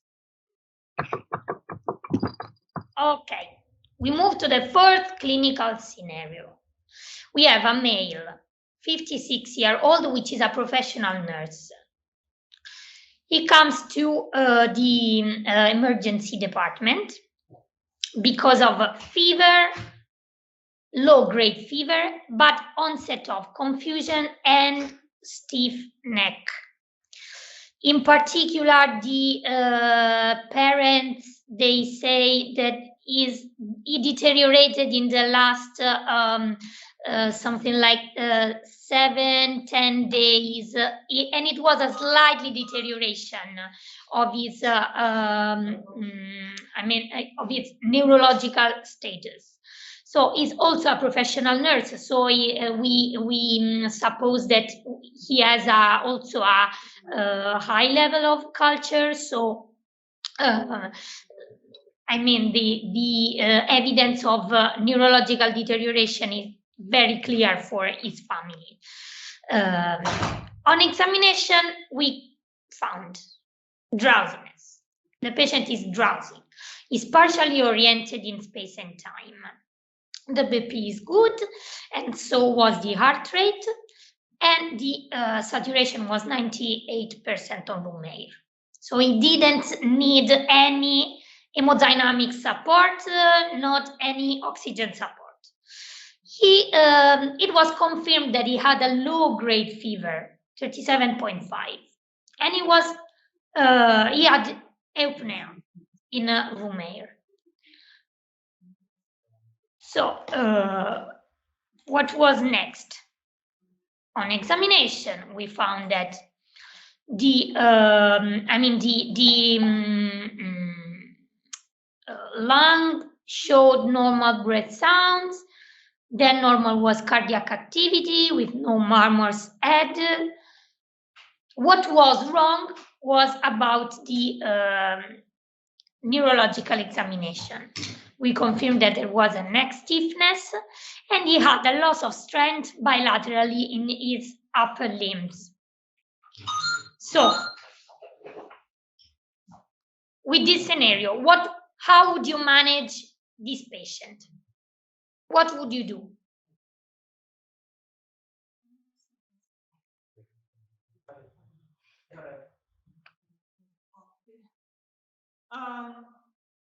Yeah, since the patient is stable, there's no need of emergency management. Yes. Or to immediately even isolate. Yes, however, he has a history of convulsion. If the convulsion is on, you have to do some anticonvulsant. No history of convulsion. No. Oh, confusion. Sorry. Confusion, yes. Confusion. So it was a slight deterioration of his general status and neurological status, but no history of convulsion. Okay, we do a CT scan, lumbar puncture, to use the spinal cord to investigate for Sure. the CSF to investigate for tuberculosis. And then do the routine investigation, complete blood count, chest x-ray, rule out for meningitis also, of course, in the CNS. Sure. The serum plaque. And this is what we did, so we can... Even here in Uganda, you can also do malaria test if it was in an area that is exposed to malaria. Of course. Africa. Of course. Sure. One of the main features of the severe malaria is a neurological compromission of the neurological status compromission. So this is a really good point. So Julia, if we go in the next slide, we will see that we performed the CT scan, the brain CT scan, which was negative for acute and subacute vascular accident, hemorrhage events, and there was not any massive effect. So we did perform the lumbar puncture next. But first of all, blood test showed a slight increase in the white blood cell count, and mainly was the neutrophilic count, and slightly increased was also the C-reactive protein, but no other abnormalities were shown in the biochemistry results.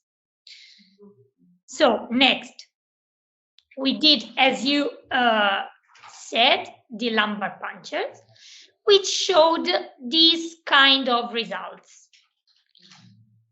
I let you see that there was a pleocytosis, which were mainly constituted by lymphocytes. The glucose was very low, 5 milligrams deciliter. Here we miss a G in milligrams, but this is very low glucose count. Protein was increased. And the microbiology results was negative for gram stain positive and gram negative. The fast detection, molecular detection of bacteria, common bacteria, was negative, and viruses were negative. This is the radiological image of the magnetic resonance. What do you see in this image?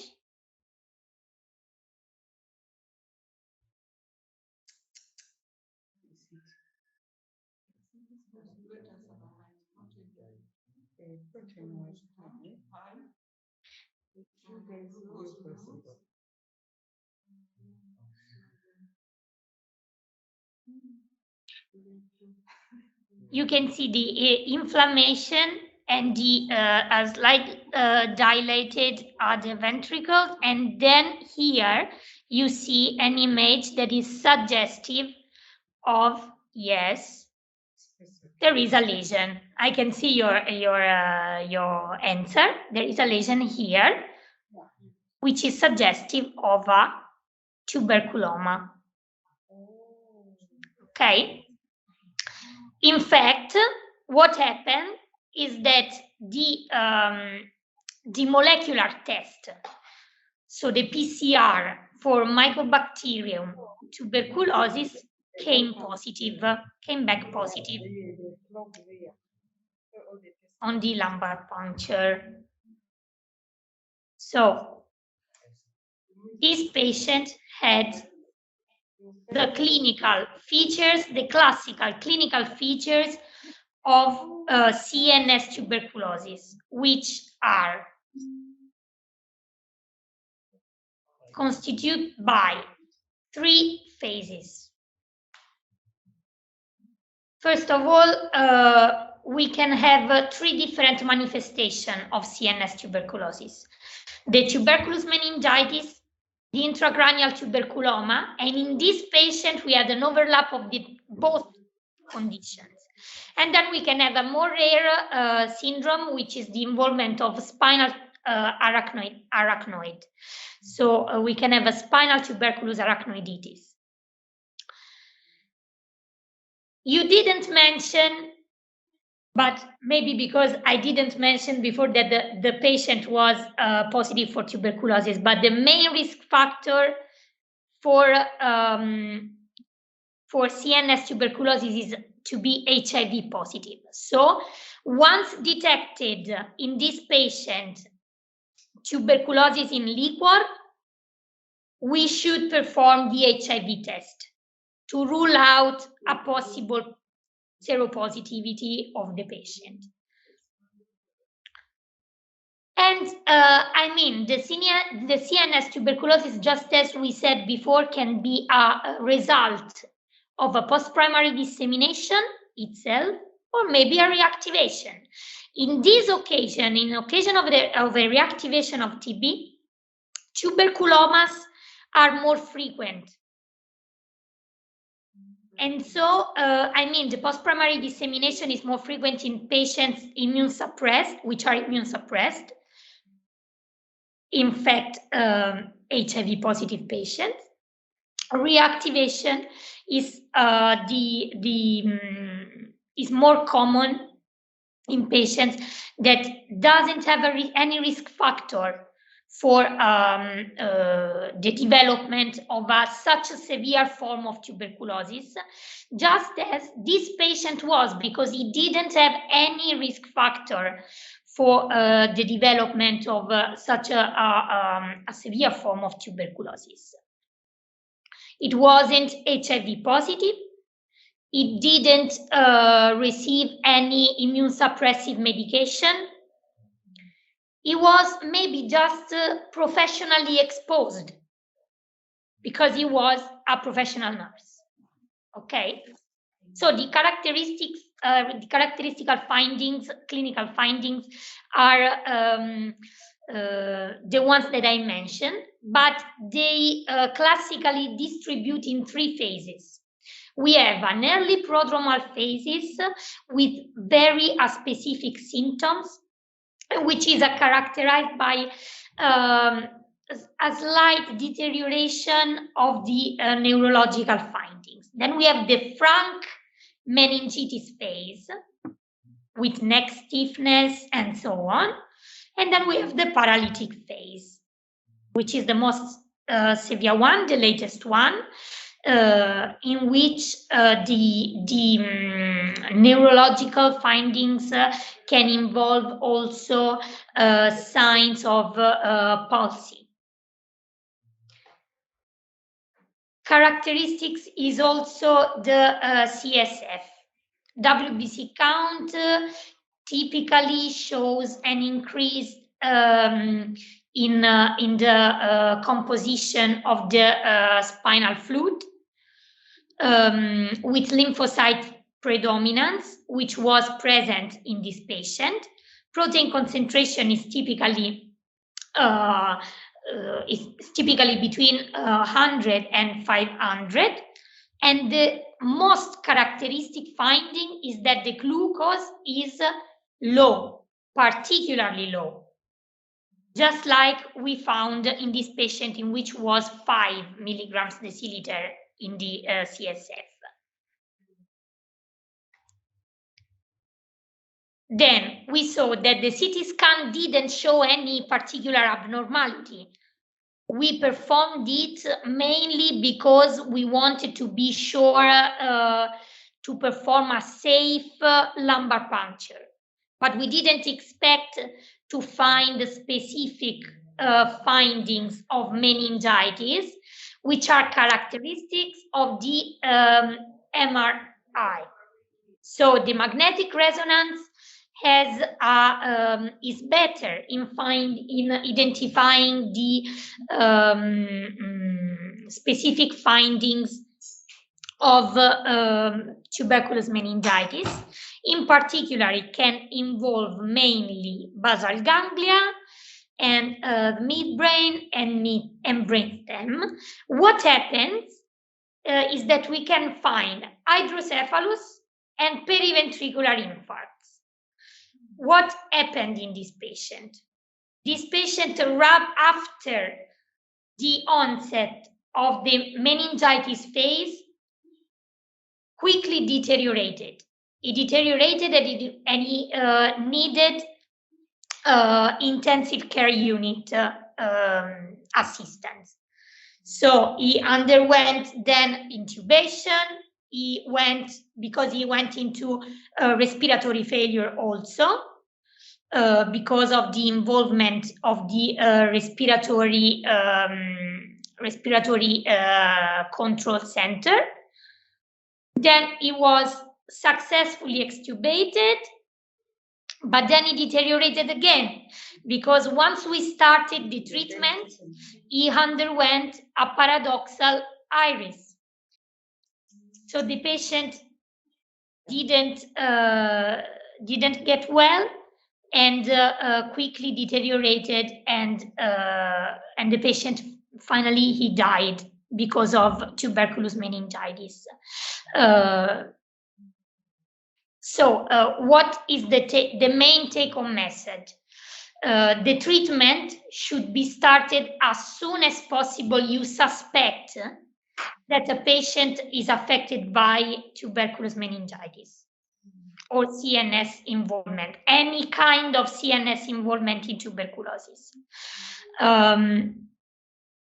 Also, if you don't have a microbiological diagnosis, but the clinical suspicion is particularly high, you should not delay the empiric treatment. The treatment is the same as in other forms of tuberculosis, but with the use of steroids, because the steroids go to lower the inflammation, which are the main responsible of the fast clinical deterioration of the patient. So, Julia, if you go forward, we showed them that the regimen to start the treatment is the use of dexamethasone, or for alternative treatment we use the prednisolone. You start with 0.3 to 0.4 milligrams per kg per day for 2 weeks. Then you start taper the dose. But approximately the total duration of the treatment with steroids is about 8 weeks. This is particularly important because, as I said, the clinical deterioration is mainly due to the hyperinflammation that accompanies this kind of tuberculosis localization. So what I want you to not forget is that you should, as soon as you suspect the CNS involvement, you perform the lumbar puncture, you rule out other causes of meningitis. But even if you don't find the bacillum, but you suspect it strong clinically, you start empiric treatment, because it's a life-threatening condition that can deteriorate very fast. So I want you to ask, which could be, if this patient was HIV positive, which kind of condition would you suspect and you need to rule out as a differential diagnosis? Toxoplasmosis. Sure. Then?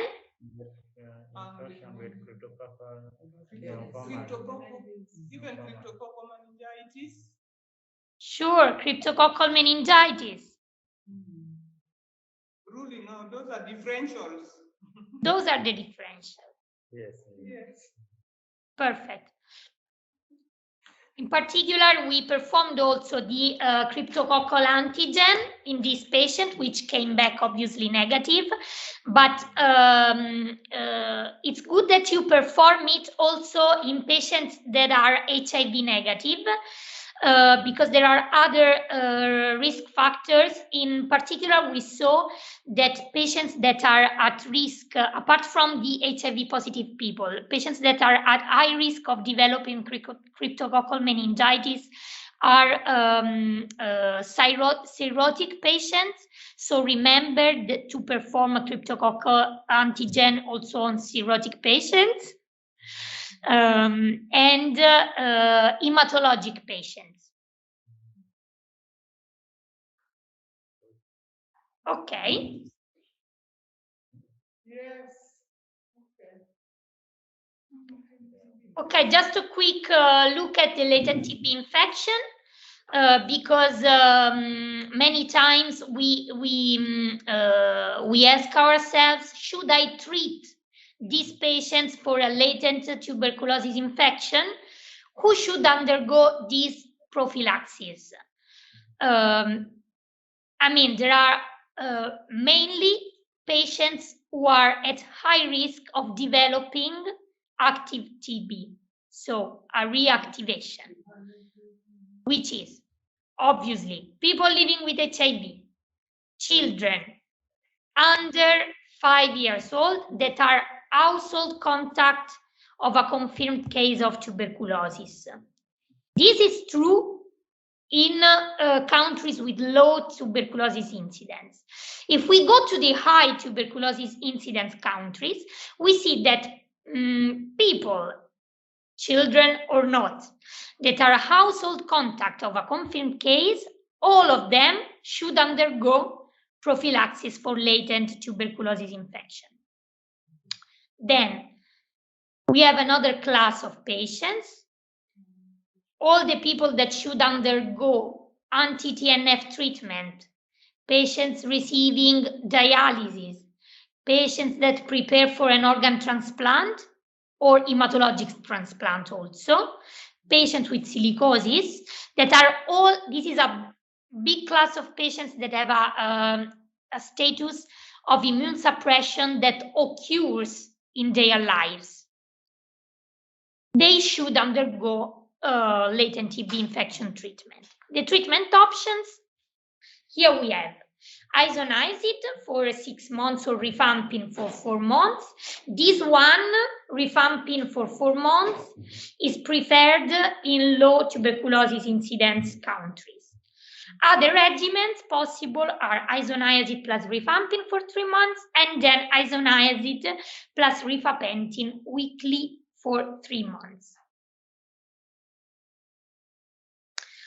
Okay, here then you can go through these slides. I don't want to bother you too much. These are algorithms for to decide the screening of to perform the screening for latent tuberculosis in people living with HIV. Mainly, what we should do before starting any kind of treatment, any kind of regimen for latent tuberculosis, is to rule out absolutely the active tuberculosis. And we do it mainly screening people for any of the key symptoms of tuberculosis, so current cough, fever, weight loss, or night sweats. The algorithm says that if we don't have any kind of the following symptoms, we can assess the patients for contraindication to preventive treatment. If we don't have any kind of contraindication, we give preventive treatment, because we assume that in a high burden country for TB and HIV, the benefit of treating the latent TB overweights the risk of developing any kind of toxicity related to the treatment. Okay.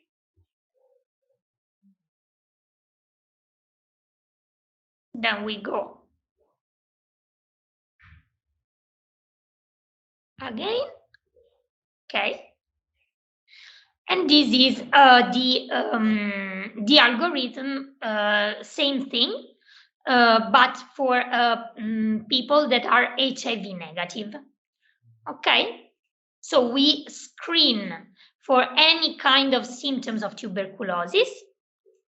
If symptoms are present, we must absolutely rule out tuberculosis, performing other investigations.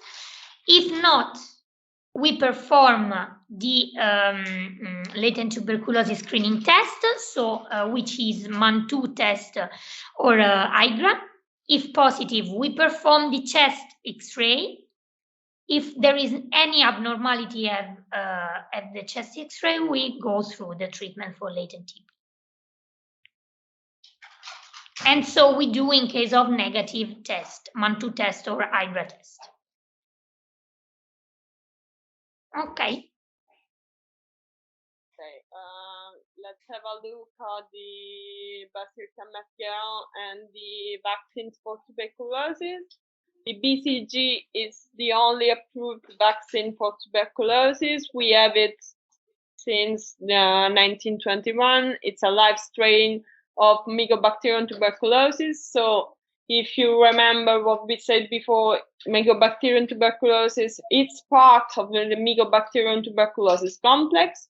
It's a live strain used for an attenuated vaccine. It's the only one, even if there are some research in the TB vaccines under development, and it's the most widely administered vaccine, and let's say in worldwide, and it's usually administered intramuscular or intracutaneous.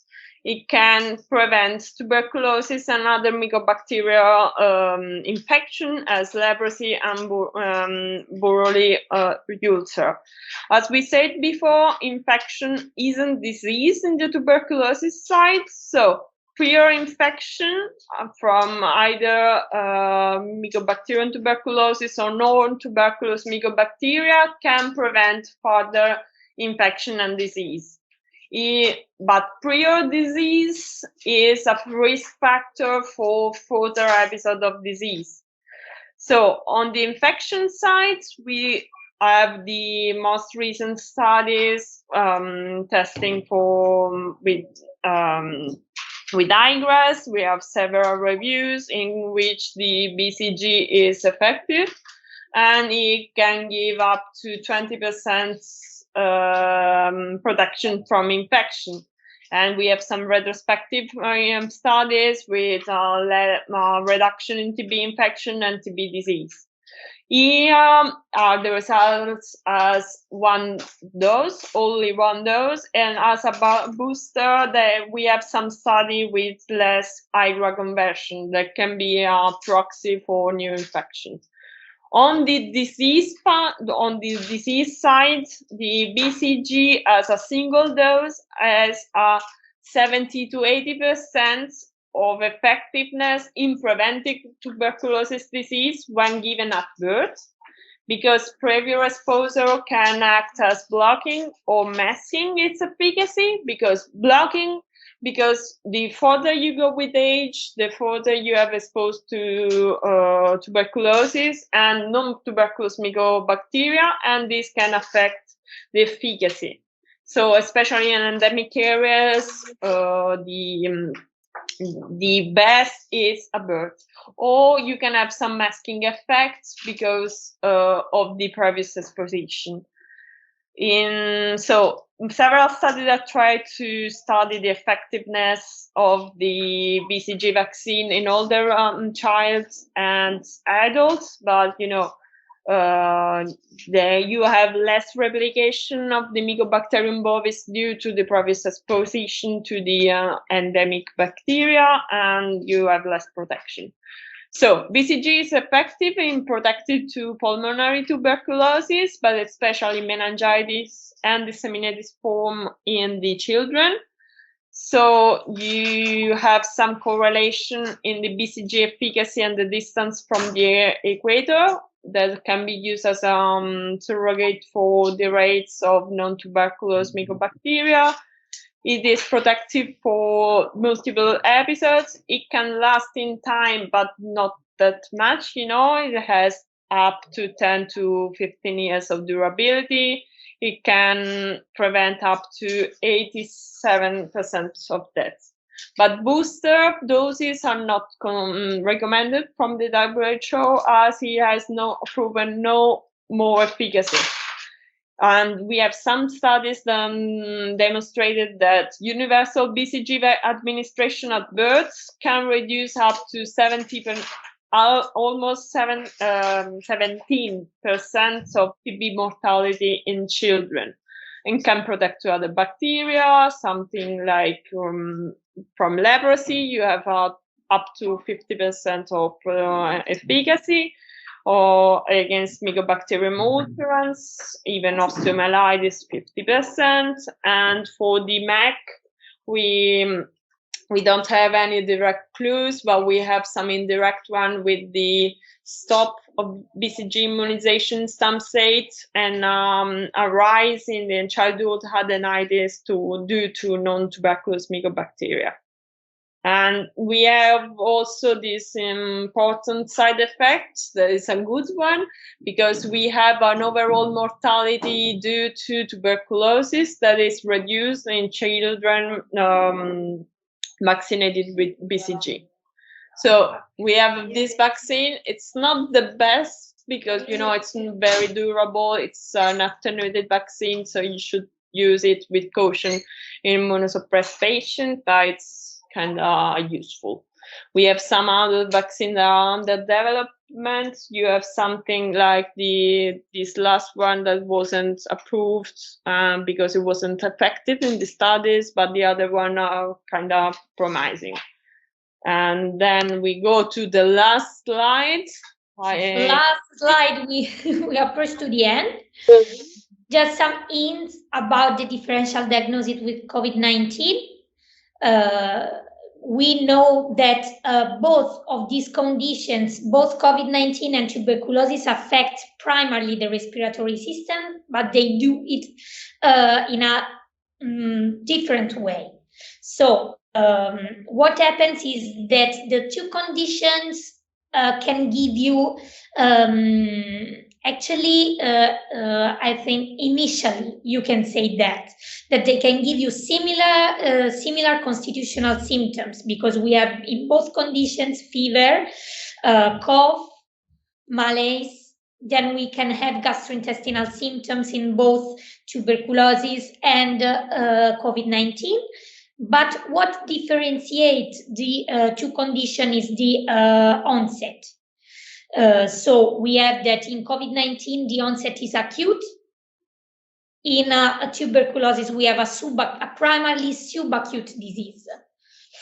Okay, so it's mainly tuberculosis is a more insidious one. Then what happens is that on chest X-ray findings, we can have an interstitial pneumonia in COVID-19 that can mimic a pattern of miliary tuberculosis. But this is mainly, if we go forward, we can show two cases of X-ray, chest X-ray. Okay, so in your opinion, which one is tuberculosis? Which one is COVID-19? Where the arrow is pointed is?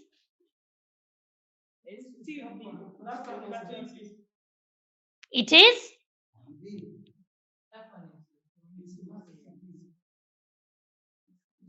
TB. Right? So you see which is mainly localizing the upper lobes, and the consolidation is much represented.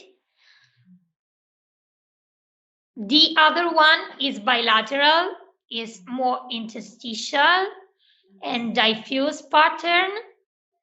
So the two conditions can mimic one another, but there are some specific findings in which if you pay attention, they can differentiate the two conditions. But the main take-home message is that in some cases, one condition can mimic the other one. So if you, the moment that you suspect SARS-CoV-2 syndrome and you rule out microbiological, that microbiologically the patient is negative, one other condition that you should suspect is tuberculosis. Obviously, if you have a clinical and a positive history and positive findings in the history that can suggest you this differential diagnosis. Okay, this is all.